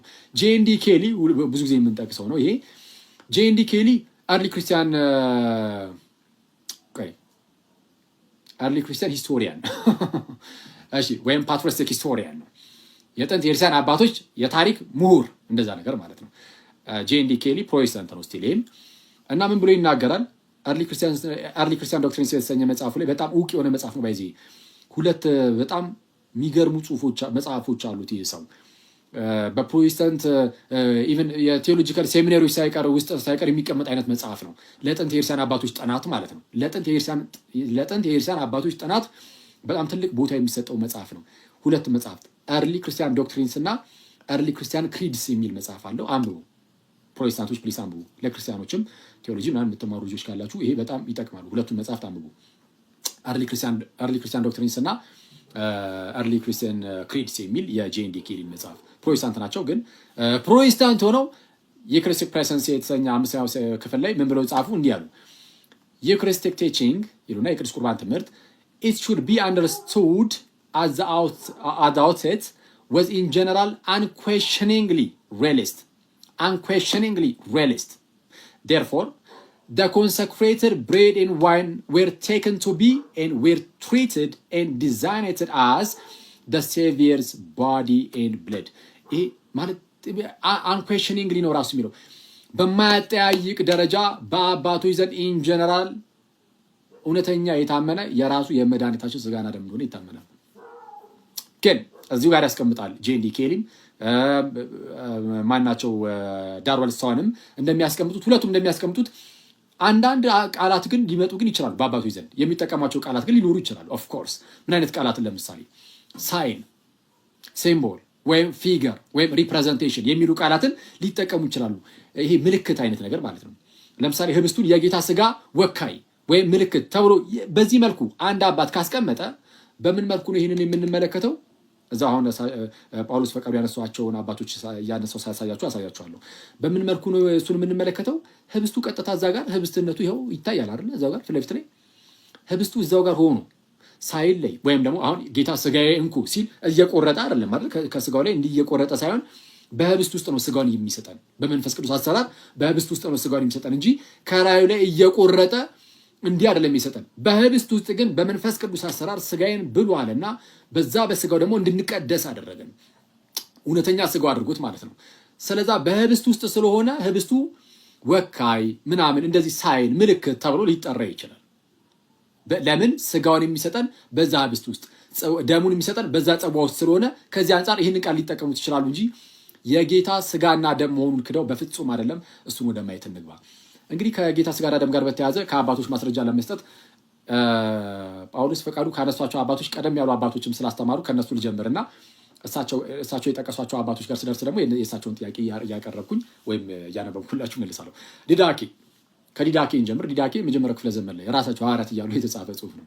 ዲዳኬ ወይም ዲድስቅልያ ሁለት አይነት ዲድስቅልያ ነው ያለው። እንዳትሳቱ። አሁን እኛ ሀገር ያለው ዲድስቅልያ ከሲሪያክ የተተረጎመ ነው እንጂ ይችኛዋ ዲዳኬ አለች። ይሄኛው ዲዳኬ አጠር ያለች ነች። ዲዳኬ 14ኛው ቻፕተር ላይ 14ኛው ምዕራፍ ላይ እንዲህ ይላል። ነገር ግን በጌታ ቀን እንግዲህ እኔ ራሴ ወደ አማርኛ ተርጉሜዋለሁ። እዚህ በእንግሊዝኛም በአማርኛም እያለን ስንደናቆር እንዳናመሽ። ዲዳኬ 14 ላይ ነገር ግን በጌታ ቀን ሁሉ ተሰብሰቡ እና ህብስትንም ቁረሱ ይላል። በጌታ ቀን፣ የጌታ ቀን ማለት እሑድ ማለት ነው፣ የክርስቲያኖች ሰንበት። አንዴ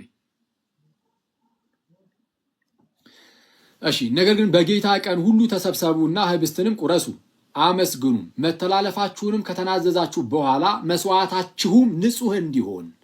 ምናችሁ ንጹህ እንዲሆን? መስዋዕታችሁም ንጹህ እንዲሆን ምን አድርጉ? ነገር ግን በጌታ ቀን ሁሉ ተሰብሰቡና ህብስትንም ቁረሱ፣ አመስግኑ፣ መተላለፋችሁንም ከተናዘዛችሁ በኋላ። ለምን? መስዋዕታችሁ ንጹህ እንዲሆን። መስዋዕታችሁ እንዳይረክስ ከባልንጀራው ጋር የሚጣላ ማንም ሰው እስኪታረቅ ድረስ ከእናንተ ጋር አይሰብሰብ ይላል። ስለዚህ ወደ ቅዱስ ቁርባን ለመቅረብ እንትን ማለት አለበት፣ ከባልንጀራው ጋር መታረቅ አለበት፣ ኃጢአቱን መናዘዝ አለበት።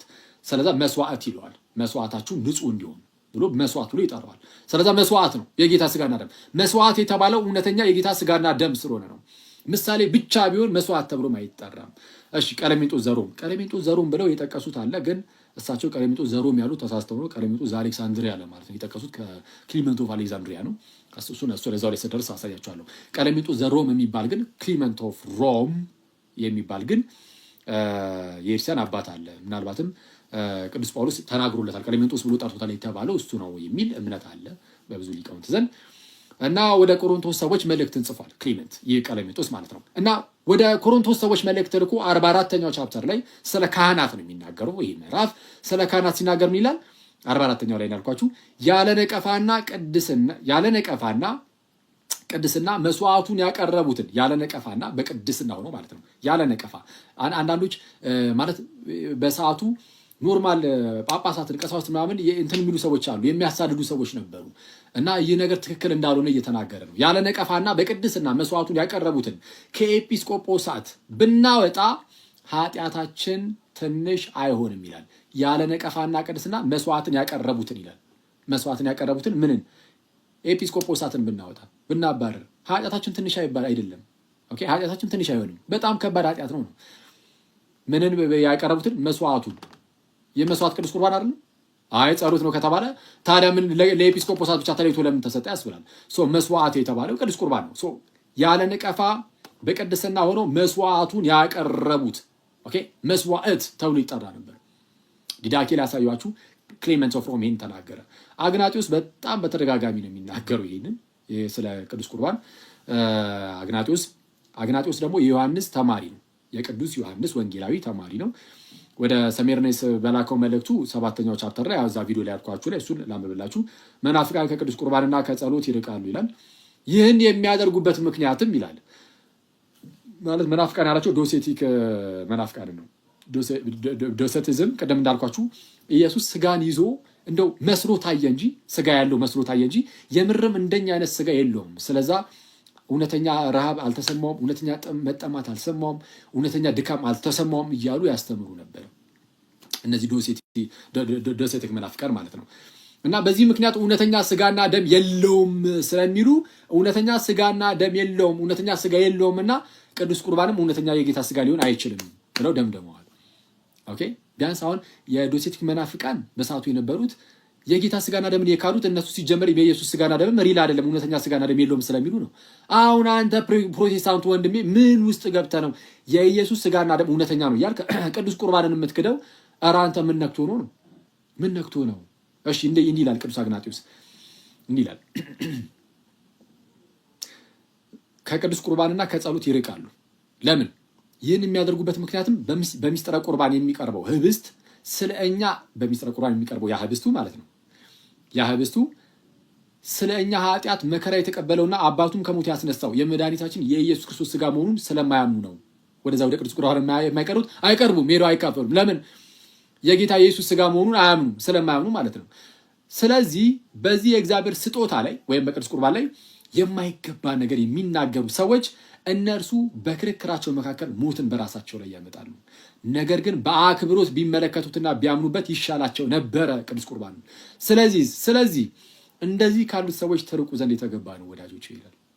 እንደዚህ ካሉት ሰዎች ትርቁ ዘንድ ስለ ቅዱስ ቁርባን ያልተገባ ነገር ከሚናገሩ ሰዎች፣ እውነተኛ የጌታ ስጋና ደም አይደለም ብለው የሚክዱ ሰዎች ከእንደነዚህ አይነት ሰዎች ትርቁ ዘንድ የተገባ ነው። ጋይዝ ጆሮአችሁን ስጡ። ይህንን እየተናገረ ያለው የዮሐንስ ወንጌላዊ ተማሪ ነው። ከዮሐንስ ወንጌላዊ ቀጥታ የሰማ አንተ አሁን ጽሑፉን አግኝተህ እየተደናበርክ አይደለ? ይሄ ሰው ደግሞ ቀጥታ ከራሱ ከአንደበቱ የሰማ ሰው ነው። እና እነዚህ ሰዎች ማወቅ የለብንም ጋይዝ? አለብን ኦፍኮርስ አይደለ? እነዚህ ሰዎች ማወቅ አለብን። ምን አስተማሩ? ራሳቸው ከሐዋርያት የተማሩት ሰዎች ምንድን ነው ያስተላለፉልን? ስለዚህ እንደዚህ ካሉ ሰዎች ትርቁ ዘንድ የተገባ ነው ይልና ከእነርሱ ጋርም በግልም ሆነ በማህበር ግንኙነት አይኑራችሁ ነው የሚለው። ከእነርሱ ጋር ከእነዚህ አይነት ሰዎች ጋር በግልም ሆነ በማህበር ግንኙነት አይኑራችሁ። የዮሐንስ ወንጌላዊ ተማሪ እንዲህ ያለን። ስለዛ ፕሮቴስታንቶች አሁን ወደ ክርስትና ልትመለሱበት የሚገባችሁ አንድ የሆነ ምክንያት አላችሁ። ቢያንስ ይኸው ቅዱስ ቁርባን ለምሳሌ ተክዷል ፕሮቴስታንቲዝም ውስጥ። ስለዛ እዛ ምንም ልትሰሩ አይገባም። ብድግ ብላችሁ ጓዛችሁን ይዛችሁ ወደ ኢየሱስ መምጣት አለባችሁ ማለት ነው። አይመስላችሁም ጋይስ? ወደ ኤፌሶንም መልእክት ልኳል እንደዚሁ ቅዱስ አግናጢዮስ። እንደምታውቁት 7 ዕውቅ የሆኑ መልእክታት አሉት። አንዱ ለግለሰብ ነው፣ ለፖሊካርፕ ማለት ነው። 6ቱ ደግሞ ለአብያተ ክርስቲያናት ነው። እሺ ወደ ኤፌሶን በላከው መልእክቱ 20ኛው ምዕራፍ ላይም 20ኛው ምዕራፍ ላይ ስለ አንድነት ያስተምራል። ወደ ሰሜሮስ የላከው አሁን ቅድም ያልኩላችሁ 7ኛው ምዕራፍ ላይ ከመናፍቃን ስለመጠበቅ ምናምን የሚጽፈው ራሱ ምዕራፉ ከመናፍቃን መጠበቅ እንዳለብን ምናምን እየመከረ ነው የሚጽፈው። እዚህ ወደ ኤፌሶን በላከው መልእክቱ 20ኛው ምዕራፍ ላይ ደግሞ ስለ አንድነት ስለ ዩኒቲ ነው የሚናገረው የሚያስተምረው። እና እዛ ላይ እንዲህ ይላል፣ ባልተከፋፈለ ሀሳብ ለኤጲስቆጶሳትና ለካህናቱ ትታዘዙና አንድ ህብስትን፣ ቅዱስ ቁርባንን ማለት ነው፣ አንድ ህብስትን ትቆርሱ ዘንድ እርሱም ይላል ቅዱስ ቁርባንን ተመልከቱ በደንብ ጋይስ። አንድ ህብስትን ወይም ቅዱስ ቁርባን ማለት ነው ትቆርሱ ዘንድ ይልና እርሱም ለኢሟቲነት ወይም ደግሞ ለኢሞርታሊቲ ማለት ነው። ኦኬ ለኢሟቲነት ማለት እንዳንሞት እንደማለት ነው። ለኢሟቲነት መድኃኒት የሆነና የሞትን ማርከሻ የሆነ በኢየሱስ ክርስቶስ ለዘላለም እንድንኖር የሚያደርገን ነው ይላል። የጌታ ስጋና ደም እንዲህ ነው። ምንድነው? ለኢሟቲነት የሆነ መድኃኒት ኦኬ ለዘላለም እንድንኖር የሚያደርገን ማለት ነው። ፕላስ የሞት ማርከሻ የሆነ የሞት ማጥፊያ የሆነ በኢየሱስ ክርስቶስ ለዘላለም እንድንኖር የሚያደርገን ነው። ዮሐንስ ወንጌላዊ ተማሪ ስለ ጌታ ስጋና ደም እንዲህ ነው ያስተማረው። ፕሮቴስታንቶች ወንድመቶቼ ፕሊዝ አሁን እቺን ሰምታችሁ ብቻ በአንዴ ጥርግ ብላችሁ ነው ያልኩኝ አይደለም፣ ግን ቢያንስ አሁን ማሰብ የለባችሁም ጋይስ። አሁን ያለሁበት ምን ላይ ነው? አይ ነው ኢየሱስ ክርስቶስን ልትወዱ ትችላላችሁ። ስለዚህ አሁን እናንተ እንድታስቡ የምፈልገው ምንድነው? አዎ ጌታዬን እወደዋለሁ፣ ከጌታዬ ምንም ሊለየኝ ማንም ሊለየኝ አይችልም። ግን የጌታ ትምህርት ባለበትና በእርሱ ቤተክርስቲያን ውስጥ ብኖር ለእኔ መልካም ነው ብላችሁ ለኢየሱስ ያላችሁን ፍቅር በልባችሁ ላይ እንደዛው ዘሉት። እሺ ይህ ምግብ በእኛ ዘንድ ዩካሪስቲያ ተብሎ ይጠራል ይልና የምናስተምረውን ትምህርት ይላል። አሁን ቅዱስ ቁርባንን ማለት ነው። ቅዱስ ቁርባን ይባላል ተብሎ ይጠራል ብላችሁ ልትይዙ ትችላላችሁ። ቁርባን ማለት መስዋዕት ማለት ነው። ያ ህብስትና ወይን የጌታ ስጋና ደም ነው። የጌታ ስጋና ደም ከመሆኑ አንጻር መስዋዕት ተብሎ ሊነገር ይችላል። ጌታችን ስጋውን ቆርሶ ሰጥቶናል፣ ደሙን አፍሶ ሰጥቶናል። መስዋዕት አድርጎ ያቀረበውን ያንን ስጋውን ማለት ነው። በዚህ ምክንያት ደግሞ ቁርባን መስዋዕት እያለን እንጠራዋለን። ይሄ እንግዲህ የቃላት አጠቃቀም ነው። በፕሮቴስታንት ወንድመቶቼ እናንተ ጋር ደግሞ እንደዚሁ የጌታ እራት የሚል ቃል መጽሐፍ ቅዱሳችን ላይ አለ። ጳውሎስ ይላል የጌታ እራት ይላል። ስለዚህ እሱን ይዛሉ። ግን በፕሮቴስታንት ውስጥም ግን ሆሊ ኮሙኒየን ዩካሪስት የሚለውን በጣም የተለመደ ነው። ሎርድስ ሱፐር የተለመዱ አገላለጾች ናቸው። ኤኒዌይስ እንዲህ ይላል ቅዱስ ቁርባን ተብሎ ይጠራል በሚለው ማየት ትችላላችሁ። እንዲህ ይልና የምናስተምረውን ትምህርት እውነት ነው ብሎ ከተቀበሉትና ለኃጢአት ስርየት በሆኑ መታጠብ ከታጠቡት እንዲሁም ዳግም ከተወለዱትና ክርስቶስ እንዳስተላለፈልን ከሚኖሩ በቀር ማንም ከእርሱ ሊካፈል አልተፈቀደለትም አለ። ከቅዱስ ቁርባን ለመካፈል ምን ማድረግ አለብህ? አስቀድመ እኛ የምናስተምረውን ትምህርት ወይም የኤርሲያንን ትምህርት ማለት ነው እርሱን ሙሉን መቀበል አለበት። እውነት ነው ብለው ከተቀበሉትና ለኃጢአት ስርየት በሆኑ መታጠብ ጥምቀት ማለት ነው መታጠብ ከታጠቡት እንዲሁም ዳግም ከተወለዱት እና ክርስቶስ እንዳስተላለፈልን ከሚኖሩ በቀር ማንም ከእርሱ ሊካፈል አልተፈቀደለትም። እነዚህንም ነገሮች እነዚህንም ነገሮች ይላል ኦኬ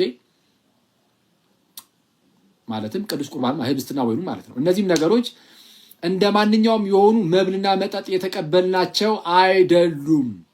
ይልቁንም መድኃኒታችን ኢየሱስ እኛን ስለማዳን ስጋ እና ደምን ተካፍሏልና በጸሎት የሚቀደሰው ይህ ምግብም ለስጋና ደማችን ምግብ የሆነው የራሱ የስጋው ኢየሱስ ስጋና ደም ነው ይላል።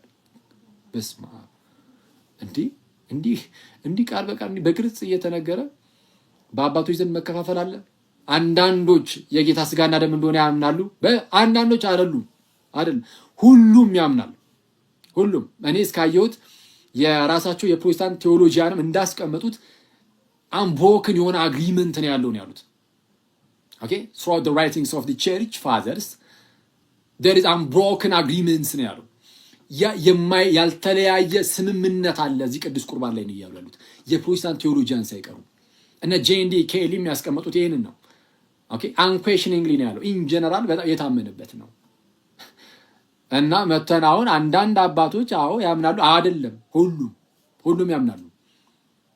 ምልክት፣ ምሳሌ የሚል ቃል ቢጠቀሙ ራሱ ጴንጤ ወንድሞች እንደሚጠቀሙት አይደለም። ጴንጤዎች እንደሚጠቀሙት ሳይሆን ይልቁንም የጌታችን ስጋውን ሲሰጠን እንደዚህ እየቆረጠ ሳይሆን በዛ በህብስት ውስጥ ነው ስጋውን የሚያቀብል። ልክ ህብስቱን ስትቀበሉ በእጅ አይደለም፣ በእጅ መቀበል አይቻልም። አይዚ ካህኑ ብቻ ነው የሚነካው። እሺ አይደለ? ሌላም ቤተ ክርስቲያናት ማለት ነው።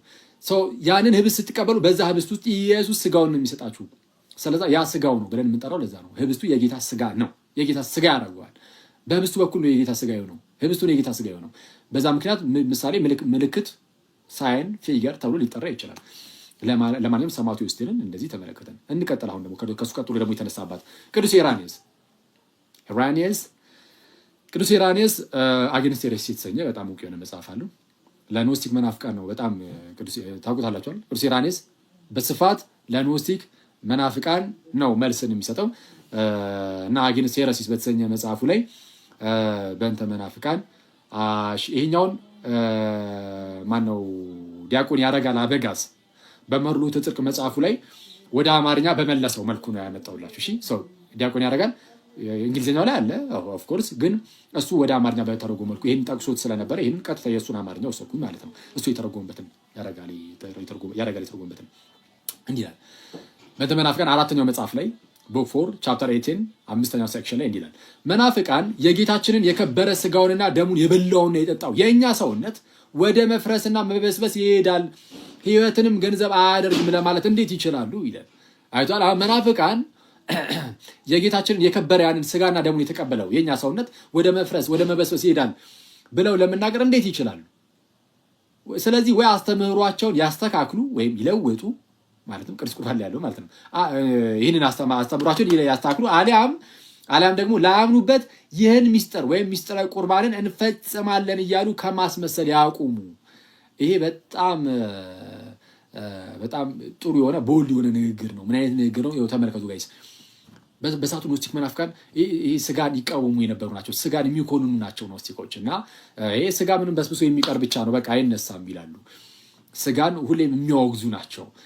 ስጋን ሁሌም በቃ የተጠላ አድርገው የሚያዩ ናቸው። በዚህ ምክንያት ምን ይላሉ? ይሄ ስጋ በስብሶ ይቀራል ይላሉ። ቅዱስ ኢራኔስ ግን ምን አለ? የጌታችንን ስጋና ደምን የተቀበለ ይህን ክቡር የሆነውን የጌታ ስጋና ደም የተቀበለ የክርስቲያኖች ስጋ የእኛ ስጋ በስብሶ ይቀራል ብለው እንዴት መናገር ይችላሉ? ዘንድ ምን አለ? አስተምሯቸውን ያስተካክሉ ይለውጡ፣ አሊያ ግን ይህን አስተምሯቸውን ይለውጡ ያስተካክሉ፣ አሊያ ግን ላያምኑበት ይህንን ሚስጥር ቅዱስ ቁርባንን እንፈጽማለን ማለታቸውን ኧረ ያቁሙ። ፕሮቴስታንቶች አሁን በቅዱስ ኢራኔስ አነጋገር ሳስቀምጠው ማለት ነው የሱን በሱ አነጋገር የሆነ ሳስቀምጠው ህብስቱና ወይኑ የጌታ ስጋና ደም አይሆንም ብለው እንዴት ይናገራሉ? የዘላለም ሕይወት ሳይሰጥም እንዴት ብለው ይናገራሉ? ፕሮቴስታንቶች ወይ አስተምሯችሁን ይቀይሩ፣ አሊያም ደግሞ ላታምኑበት ነገር ቅዱስ ሚስጥርን የጌታ እራት እያላችሁ መፈጸምን ኧረ አቁሙ። እንደ ቅዱስ ኢራኔስ አነጋገር ሳስቀምጥላችሁ ማለት ነው። ስለዛ ምን አለ እዚህ ጋር ቅዱስ ኢራኔስ? እዚህ ጋር በጣም ትልቁ ነገር የከበረ የጌታችንን የከበረ ስጋውና ደሙን የበላውና የጠጣው የእኛ ሰውነት ወደ መፈረስ ወደ መበስበስ ይሄዳል፣ ሕይወትንም ገንዘብ አያደርግም ለማለት እንዴት ይችላሉ ያለው። የከበረ የማን ስጋና ደም? የጌታችን የከበረ ስጋውና ደሙ የጌታ ስጋና ደም ነው ብለው የሚያምኑት ኢራኔስም። እሺ ተርቱሊያን አሁን ተርቱሊያን ላይ ጠቅሰዋል። ማን ነው? ጳውሎስ ፈቃዱ ጠርጡለስ እኛ ጠርጡለስ እንለዋለን። የቅርጣግናው ወይም ተርቱሊያን ኦፍ ካርቴጅ የካርቴጁ ማለት ነው። ይህ ሰው አክቹዋሊ ያው እሳቸው ስለጠቀሱትም አብረን እናንሳው። እሺ ተርቱሊያን በጣም ታላቅ የሆነ በቤተክርስቲያናችን ውስጥ ታላቅ የሆነ ስኮላር ነው። እውነተኛ የቤተክርስቲያን አባት ብለን አንጠራም። የቤተክርስቲያን አባት እውነተኛ አባት ብለን የምንጠራው ሳይሆን እንደ ስኮላር ነው የምናየው። በኋላ ላይ ወደ ምንድነው ሞንታኒስት ነገር ሆኗል ተብሎ ይነገራል። የህይወቱ መጨረሻ አካባቢ ላይ የሞንታኒዝምን የተቀላቀለ የሚመስል ነገር አለው። አክቹዋሊ ሞንታኒዝምን ተቀላቀለ ስንል ሞንታኒዝም የሚባል አንድ የሆነ እንቅስቃሴ ተነስቶ ነበረ። በጣም ምንኩስናን በጣም የሚያበረታታና ዓለማዊ ነገርን በጣም ትንሽ ይህ በዓለም ውስጥ ያሉ ሰዎችን በጣም የሚወቅስ ሆኖ እና በጣም በተቻለው አቅም ሰዎች ሁሉ ከዓለማዊነት እየተላቀቁ ወደ ምንኩስና አይነት የሚመስል ህይወት የብህትውና ምንኩስና ሳይሆን ይቅርታ ብህትውና አይነት ህይወት እና ይሄ ተርቱሊያን ደግሞ የብህትውና ተባህቶ ነው ብህትውና ነው የሚባለው ኤኒዌይስ ባህታዊ የመሆኑ ህይወት ባህታዊ ስለ ይሄ ባህታዊ አባ ዮሐንስ እሱ እንዳይመጣለ አእምሮ ላይ እሺ አባ ዮሐንስ ፀሐይ ነፍሴን አደራ በፀሐይ ያለ ዘማሪው ትላለህ ዘማሪ እሰገለር ነው። እሺ እሱ እንደሱ አሁን እሱ እንዳይመጣባችሁ ያ ሰውዬ ግን ኤኒዌይስ የእንደዚህ አይነት ከዓለም ግልል ማለት ከክርስቶስ ጋር ብቻ የመኖር አይነት ህይወትን እንደዛ የሚመስል ነገርንም ይሰኩ ነበር የሞንታኒዝም እንቅስቃሴ። አብሮ ግን አንዳንድ ክፉ የሆኑ ልምዶችም ግን አልነበሯቸው እና እችኛዋን ብቻ አይቶ ተርቱሊያን ወይም ተርቱለስ ይህንን የእነሱን እንቅስቃሴ የመቀበል አይነት ነገር ታይቶበታል። በዛ ምክንያት እውነተኛ አባት አንለውም። ግን ያም ሆነ በኤርሲያን ውስጥ ስኮላር ስለሆነ ሊቅ ስለሆነ ይጠቀሳል። ችግር የለም። እንዲህ ይላል on the resurrection of the flesh ስጋ ትንሣኤ እንዳለው በተናገረበት ክፍሉ ላይ ማለት ነው 8ኛው ምዕራፍ ላይ እንዲላል 8ኛው ምዕራፍ ላይ ማለት ከላይ ጀምሮ ይናገራል። ስጋችንና ነፍሳችን የተነጣጠለ ነገር እንዳልሆነ ይናገራል። አሁን በስጋ የምናደርጋቸው ነገሮች ለምሳሌ በስጋ ኃጢአት በማድረግ ነፍስም አውራ የምትጠየቀናት አይደለ? ምክንያቱም ስጋ ብቻውን ተነጥሎ ኃጢአት የሚሰራ አይደለም። እሺ ስለዚህ አሁን አንዳንዶች ምን ይላሉ? ስጋ ነጠለው ለነፍስ ብቻ ይናገራሉ። የተለያዩ አንዳንድ በተለይ ትልልቅ ነገሮችን ምናምን የመዳንን ነገር ወይ ምናምን አሁን አንዳንድ ፕሮቴስታንቶች ጋርም ይታያል። የሆነ ነገራችን ድኗል፣ መንፈሳችን ድኗል ይለና ስጋችን አልዳንም በኋላ ነው የሚድነው ይላል። ምንድነው ነፍሳችን ቀስ በቀስ እየዳነች ነው የምትሄደው ምናምን። ይህ እንደዚህ አይነት ነገር አላቸው የመከፋፈልና አይከፋፈልም። በቃ ድህነት አንድ ነው። ሰው ስጋም አለው ነፍስም አለው። አዎ ቦርን አጌን የክርስቶስ ሆነናል። ስጋችን የተቀደሰ የእግዚአብሔር ቤተ መቅደስ ሆኗል። ስለዚህ አልዳንም አይባልም። ድኗል፣ ግን ግሎሪፊኬሽን ግን ይኖራል። ኦፍ ኮርስ ፍጽምናን ግን ይፈልጋል። እሱ ይታወቃል። ይህንን ያዝ አድርጉና ተርቱሊያን ወይም ተርቱለስ ምን ብሎ ይናገራል? ስጋና ነፍስን ስጋ እንደዚህ ነገር ይቀበላል፣ ለነፍስም ይሆናል። ስጋ እንዲህ ነገር ያደርጋል፣ ለነፍስም ይሆናል እያለ ያስረዳና እንዲህ ይላል። ስጋ ያው እንግዲህ ሁሉንም ሀሳብ ላመጣ አልችልም። እናንተ አንበቡ ይሉና እኔ የምታስፈልገውን ፓርት ላሳያችሁ። ያው ሀሳቡን ከነገርኳችሁ እንዲህ በቂ ነው። ስጋ ይልና የኛ ስጋ ማለት ነው የክርስቶስን ስጋና ደም ይመገባል አይደለ? ይመገባል። ነፍስም እንዲሁ በአምላኳ ላይ ትፋፋ ዘንድ ይላል። አይቷል። ቀጥታ ስጋና ደምን ሄደህ ስትቀበል ይኸው ስጋ ነው የሚቀበለው፣ ግን ነፍስ ከስጋ ጋር የተዋሃደች ናት። ስለዚህ በዚህ ውስጥ ነፍስህ ራሷ ደግሞ በአምላኳ ላይ ትፋፋ ዘንድ፣ ታድግ ዘንድ፣ ተበረታ፣ ትጠነክር ዘንድ። ኦኬ የማንን ስጋና ደም? የክርስቶስን ስጋና ደም። ስጋና ደግሞ ይኸው የክርስቶስ ስጋና ደም፣ የክርስቶስ ስጋና ደም ብለው እንዲህ ቀጥታ ይጠሯል ተርቱሊያን። ያውም የሚያፋፋ ነፍስን የሚያሳድግ ብሎ ይናገራል። በአምላኳ ላይ ብሎ ማለት ነው። እዚህ ላይ ጳውሎስ ፈቃዱ እንዲህ ብለዋል። ለተርቱሊያን ህብስቱና ወይኑ የአማናዊ ስጋውና ደሙ ምልክት ነው ብለዋል። ምልክት ነው ብለዋል። ስለዚህ አሁን ጳውሎስ ፈቃዱ ምልክት ነው ሲሉ እውነተኛነቱን የካደ በማስመሰል ነው የሚያስቀምጡት። ምልክት የሚለው የፊገር ምናምን የሚለውን ሊጠቀሙ ይችላሉ ብያቸዋለሁ፣ ግን አማናዊነቱ ግን አይክሉም። ይኸው ከላይ የክርስቶስ ስጋና ደም ነው ብሎናል።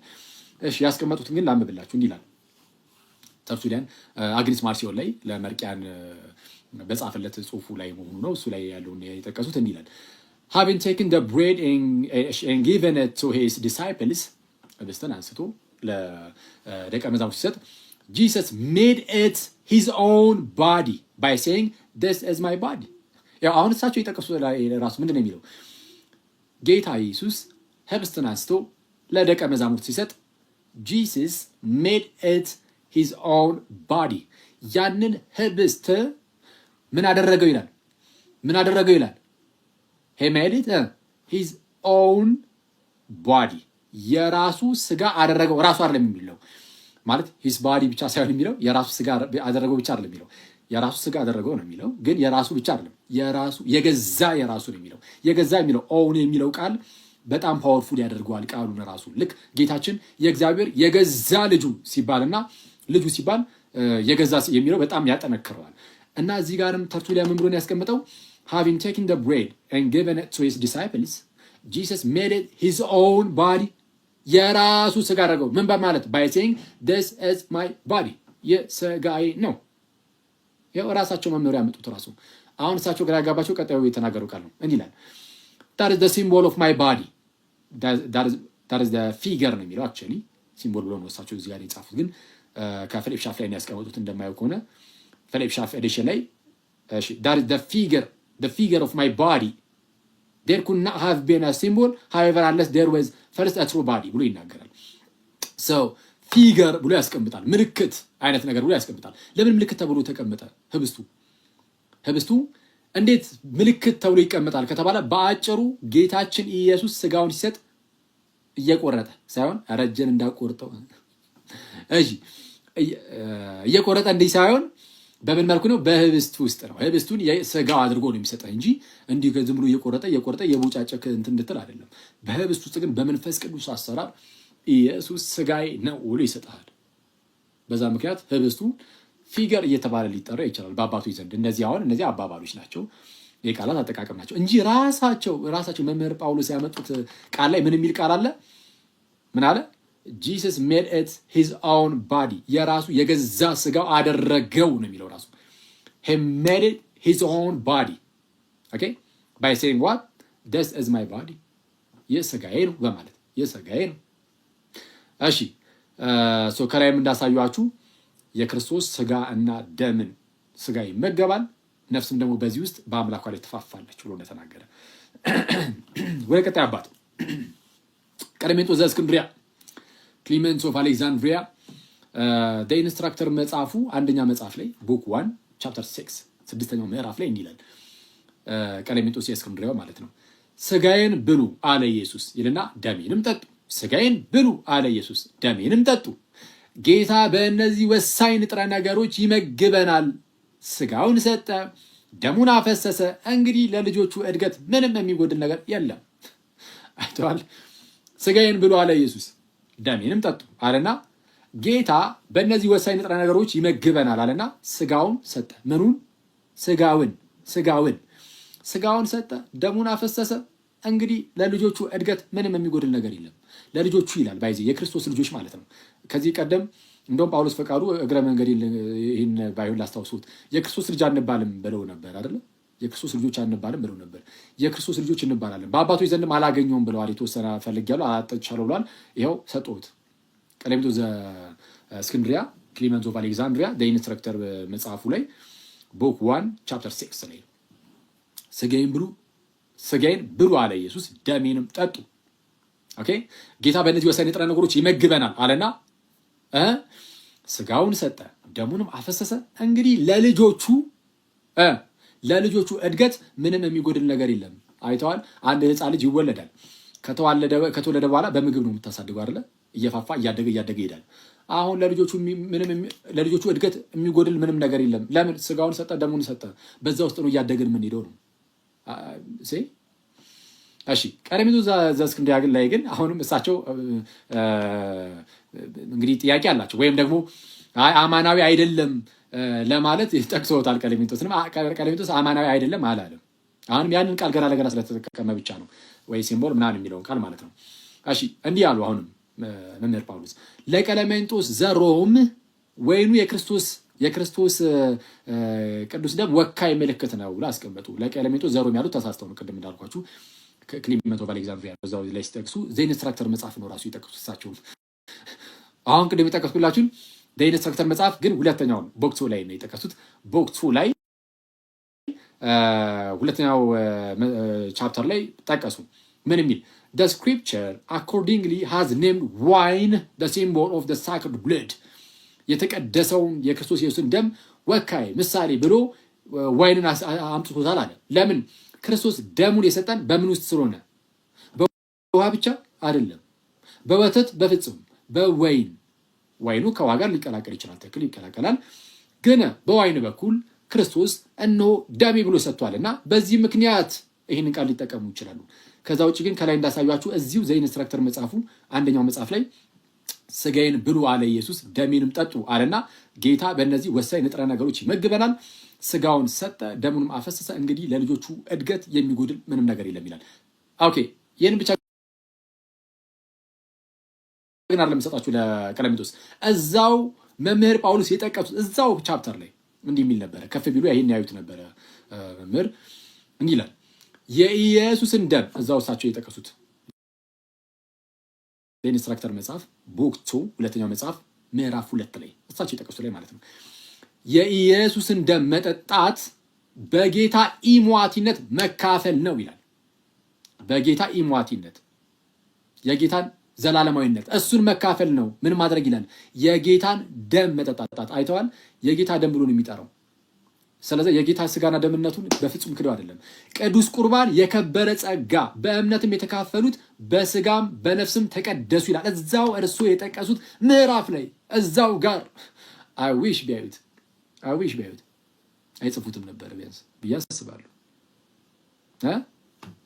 ቅዱስ ቁርባን የከበረ ጸጋ፣ በእምነትም የተካፈሉት በስጋም በነፍስም ተቀደሱ። ስጋ ነፍስን የሚቀድስ የከበረ ጸጋ ቅዱስ ቁርባን ብሎ የጠቀሰው ወይም የተናገረው እርሱ አሁን የጠቀሱት አማናዊ ስጋና ደም አይደለም ብሏል ብለው ያመጡት አባት ነው። ግን አላለም። ምን አላለም? አማናዊ ስጋና ደም አይደለም ብሎ አልተናገረም። አርጌንስ ላይም እሳቸው ጠቅሰውታል።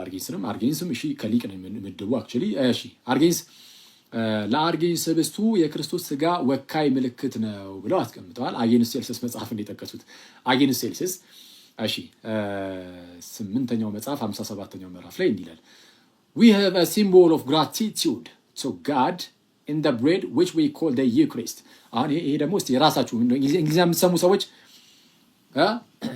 ከኔ ተሻላችሁ ናችሁ ብዙዎቻችሁ ብዬ አስባለሁ። ኦፍ ኮርስ ያው ስሙ እሺ ምን እንዳለ አሁን እዚህ ላይ ደግሞ ጭራሽ ቃሉንም እንደዛ አይደለም የተጠቀሙ። ሲጀመር እንዴት እንደተረዱትም አላውቅም። መምህር ተዛዝተዋል። ሲጀመር በስነ ስርዓትም አልተረዱትም። ሲጀመር ስለምን እንደሚያወራ ክፍሉን እነግራችኋለሁ። እሳቸውን ብቻ ነው ያመጡት። እኔ ስለማውቀው ጽሁፉንም እነግራችኋለሁ ስለምን እንደሚያወራ። ስለ ሴልሰስ ነው። ሴልሰስ የሚባል አንድ ሰው ነበረ በሰዓቱ። ከሱ በፊት የተለያዩ የጻፋቸው ጽሁፎች አሉ። ለእሱ አርጌንስ መልስ ሰጥቶታል። እና ምንድነው የሚለው ቃል በቃል ሳነብላችሁ ስሙ። እሺ መጀመሪያ እሳቸው ያሉት ለአርጌንስ አሉ ህብስቱ የክርስቶስ ስጋ ወካይ ምልክት ነው ያሉት። ህብስቱ የማን? የጌታ ስጋ ወካይ ምልክት ነው። ግን የሚለው እንዲህ ነው we have a symbol of gratitude to God. We have a symbol of men, the Lord's body? No. A symbol of gratitude to God in the bread which we call the Eucharist. በዩካሪስት ውስጥ በቅዱስ ቁርባን ውስጥ ወይም በህብስት ውስጥ ለጌታ ለእግዚአብሔር የሚቀርብ there is a symbol of gratitude. Okay? ብሎ ያስቀምጠው። ስለምን እያወራ መሰላችሁ? እዚህ ክፍል ላይ አጌንስት ሴልሰስ መጽሐፉ ላይ ነው 8ኛው መጽሐፍ 57ኛው ምዕራፍ ላይ ሴልሰስ የሚባለው እንግዲህ አንዳንዶች የፖሊቲስት ነው ብሎ ያምናሉ። ማለት ብዙ አማልክትን የሚያመልክ ሰው ነው ብሎ የሚያምናሉ። አንዳንዶች ደግሞ አንድ የሆነ የሁሉም የበላይ የሆነ ፈጣሪን የሚያመልክ ከዛ በኋላ ግን ትንንሽ አማልክትም እንዳሉ ደግሞ ሪኮግናይዝ የሚያደርግ እንደዚህ አይነት ሰው ነው ብሎ የሚናገሩ ሰዎች አሉ። ኤኒዌይስ ሰውየው ግን ምንድነው የሚለው ሴልሰስ ዝም ብሎ እንደዚህ ለትንንሽ አማልክት ሳይቀር አጋንንት ለሆኑ አይነት ጣዖታት ሳይቀር መስዋዕት መቅረብ አለ ሳክሪፋይስ መቅረብ አለበት አይነት ነገርን ይናገራል። እና አርጌንስ ቀበል ያደርግና ኧረ በስመ አብ ቀበል ያደርግና እኛ መስዋዕትን የምናቀርበው ምስጋናን የምናቀርበው የሁሉ ፈጣሪ ለሆነው በብዙ ነገር ለጠቀመን በብዙ ነገር ጉርለታችንን ለሞላ ደግሞ በዚህ ህይወት ብቻ አይደለም ይልቁንም በሚመጣው ዘላለማዊ ህይወት ተስፋ ላስደረገን ለእርሱ ብቻ ነው የምናቀርበው ይልና እሱን እያስረዳ እሱን እየተናገረ መሀል ላይ ይላል we have a symbol of gratitude to God። አረኛ ለእግዚአብሔር ነው እንዲህ ያለ ምስጋና ያለን gratitude ያለን ክብር ያለን ኦኬ በምን ውስጥ ሳይቀር በዚህ መስዋዕቱን ስለምናቀርብ ይሄ ህብስቱ ሳክሪፋይስ ስለሆነ መስዋዕት በሱ ውስጥ ለሱ ነው የምናቀርበው ነው መስዋዕትነቱን እያሳየ ነው ጭራሽ እንደው ይልቁንም ግን እዚሁ አጌንስት ሴልሰስ ላይ አርጌንስ ምን እንደሚል አሳየን። እዚሁ አጌንስት ሴልሰስ 8ኛው መጽሐፍ ላይ ማለት ነው 33ኛው ከላይ ከፍ ብለ 33ኛው ምዕራፍ ላይ እንዲህ ይላል የቀረበልንን ህብስትም እንበላለን ይልና ይህም ህብስት በጸሎት የተቀደሰ ስጋ ይሆናል። እዛው የጠቀስከው አጌንስት ሴልሰስ መጽሐፍ እዛው 8ኛው መጽሐፍ ከላይ ከፍ ብለ 33ኛው ምዕራፍ ላይ የቀረበልንን ህብስትም እንበላለን ይህም ህብስት በጸሎት የተቀደሰ ስጋ ይሆናል በቅንነት የሚካፈሉትንም የሚቀድስ ነው። ያው የኢየሱስ ስጋና ደም ዘይ አዊሽ ከፍ ብሎ ባያነቡት ኖሮ ጥሩ ነበር። እሺ ቆጵሪያኖስ ሰንሴፕሪያን ቆጵሪያኖስስ ምን አለ? የቅርጣግ ነው ከተርቱሊያን ቀጥሎ የመጣ ነው። ይሄ በዛ በካርቴጅ አካባቢ ካርቴጅ የት ነው? ወደ ቱኒዚያ አካባቢ አፍሪካዊ ናቸው። ወደ ኖርዝ አፍሪካ አካባቢ ነው አይደል? ኖርዝ ነው። እሺ ቆጵሪያኖስ እሺ ከሱ ጋር በተያዘም እንደዚህ ያሉ አሁንም መምህር ጳውሎስ ኪፕሪያንም እሺ ሲፕሪያን ለማለት ነው ኪፕሪያን ተብሎ የሚነበብ ይችል ይሆናል አላውቅም፣ ግን ሴንት ሲፕሪያን።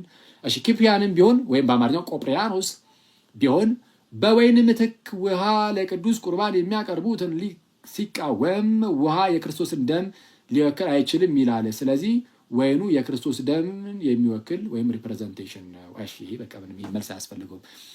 ይሄ በአጭሩ በነ ቅዱስ ቆጵሪያኖስ ሰዓት ምን አይነት ነገር ተነስቶ ነበረ መሰላችሁ? በቅዱስ ቁርባን ጉዳይ ላይ አንዳንዶች ተነስተው አይ የጌታ ስጋና ደም ሲዘጋጅ ደሙን የምናዘጋጀው ከውሃ ብቻ ነው፣ በቃ ውሃ ብቻ ይደረጋል፣ በቃ አለቀ ብለው ተነስተው ነበር። አይቻልም፣ እንደዛ አይደረግም። ቤተክርስቲያን ውስጥ ወይን ጥቅም ላይ መዋል አለበት። ጌታችንም እሱን ያደረገው ኢየሱስ ያደረገውን ታደርጋለህ እንጂ ብድግ ብለህ ወይንን ወደ ጎና የሚባል ነገር የለም። ሰው ትንሽ ነገር ነው የሚሰጠው። ኦፍኮርስ የጌታ ደም ላይ ሰው ላይ ወካይ ሆኖ የተቀመጠው ወንሱ ነው እንጂ ምንም ይሄ ስጋና ደም አይደለም የሚል አይደለም። ቅዱስ ቆጵሪያኖስም ልክ እንደዚሁ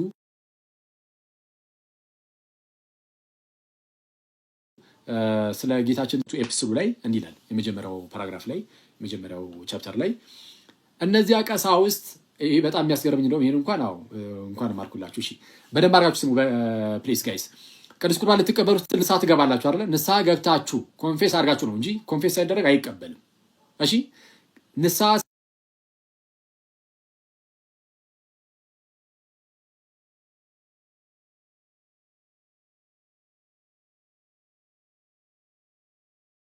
ወደ ቅዱስ ቁርባን ትሄዳለህ። እሺ እንዲህ ይላል። አሁን ራሳቸው የጠቀሱት ወንጌልን ሕግ በመቃወም አንዱ ወዳጁን ንስሐ ሳይፈጸም እጅግ ከባድ የሆነውን ኃጢአት እንኳን ከመናዘዝ በፊት በጳጳሳትና በቀሳውስቱ ንስሐ በገቡ በእነዚህ ሰዎች ላይ እጆቻቸው ጳጳሳቱና ባቸው ማለትም ተፈታሃል ሳይሉ ሳይጸልዩልህ ንስሐ ገብተህ ማለት ነው ሳይናዘዝ ምን ሳይል ቅዱስ ቁርባን ለእነርሱ ለማቀበል ይደፍራሉ። እና አንዳንድ ቀሳውስት ይህ የጌታን ስጋ ማቅለል ነው። ምንን? የጌታን ስጋ ወይ ጠጣ የጌታን ስጋ ማቅለል ነው ይላል። እንደውም ጭራሽ ንስሐ ገብተህ ኃጢአትን ተናዘ ከዛን ካህኑ ጳጳሱ ወይም ደግሞ ቄሱ ይጸልይልሃል። እጁን ጭኖ በላይ ላይ እጁን ጭኖ ይጸልይልሃል፣ እፍ ይልብሃል። ወይም ደግሞ ቀጥታ ፍትሐ ዘወልድን ይጸልይልሃል። ኦኬ እንደዛ ማለት ነው። ታውቂያለሽ ንስሐ ስትገቡ እንደዛ ፍትሐ ዘወልድ ይነበብላችኋል፣ ይጸልይላችኋል። ጸሎት አለ ሰው እንደዛ ነው። እሺ አውሳቢው ዘቂሳርያም ተጠቅሷል። እንደዚሁ ለአውሳቢው ስም ቢሆን ህብስቱና ወይኑ የክርስቶስ ስጋና ደም ወካይ ምልክቶች ብቻ ናቸው። ይህም ተመሳሳይ ነው፣ ከሌሎቹ ጋር አንድ አይነት ነው። ስለዚህ የዛሬውን ከአባቶች ትምህርት እስከ ኒቂያ ድረስ ያለውን ብቻ ስለሆነ የምናየው በቅዱስ አትናቴዎስ እንጨርስና ሌላ ጊዜ ደግሞ እንገባበት ይሆናል። ቅዱስ አትናቴዎስ አራተኛው ደብዳቤው አራተኛው ፓራግራፍ ላይ እንዲህ ይላል። ጌታችን ምሳሌ የሆነውን ነገር በመንፈሳዊ ነገር እየቀየረ ነበርና ማለት ምሳሌ የሆነውን ነገር ማለት በብሉይ ኪዳን እንደ ምሳሌ ሆኖ የተቀመጠ ነገር አለ። በአዲስ ኪዳን መንፈሳዊ ሆኖ የሚገለጥ ማለት ነው። እንደዛ እየቀየረ ነበርና አንድን ነገር ቃል ገባላቸው ይላል ለሐዋርያት ማለት ነው። ምን? ይህም የበግን ስጋ የሚበሉ ሳይሆን ካሁን በኋላ ማለት ነው፣ ይልቁንም ካሁን በኋላ የገዛ የራሱን ስጋ እንጂ የሚበሉት የገዛ የራሱን ስጋ እንጂ የበግን ስጋ እንደማይበሉ ፕሮሚስ አደረገላቸው፣ ቃል ገባላቸው። የበግ እንጀራ የበግን ስጋ መብላት ምናምን የፋሲካው ነገር ምናምን እሱ ሁሉ አሁን ምሳሌነቱ ለክርስቶስ ነው። እነሆ የዓለምን ኃጢአት የሚያስወግድ የእግዚአብሔር በግ ተብሎ በዮሐንስ ወንጌል ምዕራፍ 1 ቁጥር 29 ላይ በመጥምቁ ዮሐንስ፣ እንዲሁም በመጀመሪያው የኮሪንቶስ መልእክቱ ምዕራፍ 2 ላይ ቅዱስ ጳውሎስ ፋሲካችን ክርስቶስ ታርዶልናል ብሎ ፋሲካችን ክርስቶስ ታርዷል። ስለዚህ አሁን ክርስቲያኖች ያኔ በብሉይ ኪዳን ለእርሱ ምሳሌ የሆነውን እንደው በልተዋል። ስጋዊ ምግብ ነው። አይሁዳውያን የዛን ነውር የሌለበትን በግ ስጋውን በሉ። አሁን ክርስቲያኖች ግን መንፈሳዊ የሆነውን የራሱን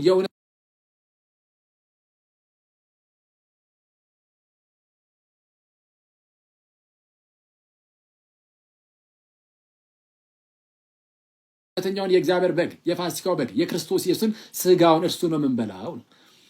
ምን አለ? ይህም የበግን ስጋ የሚበሉ ሳይሆን ይልቁንም ከአሁን በኋላ የገዛ የራሱን ስጋ ነው የሚለው።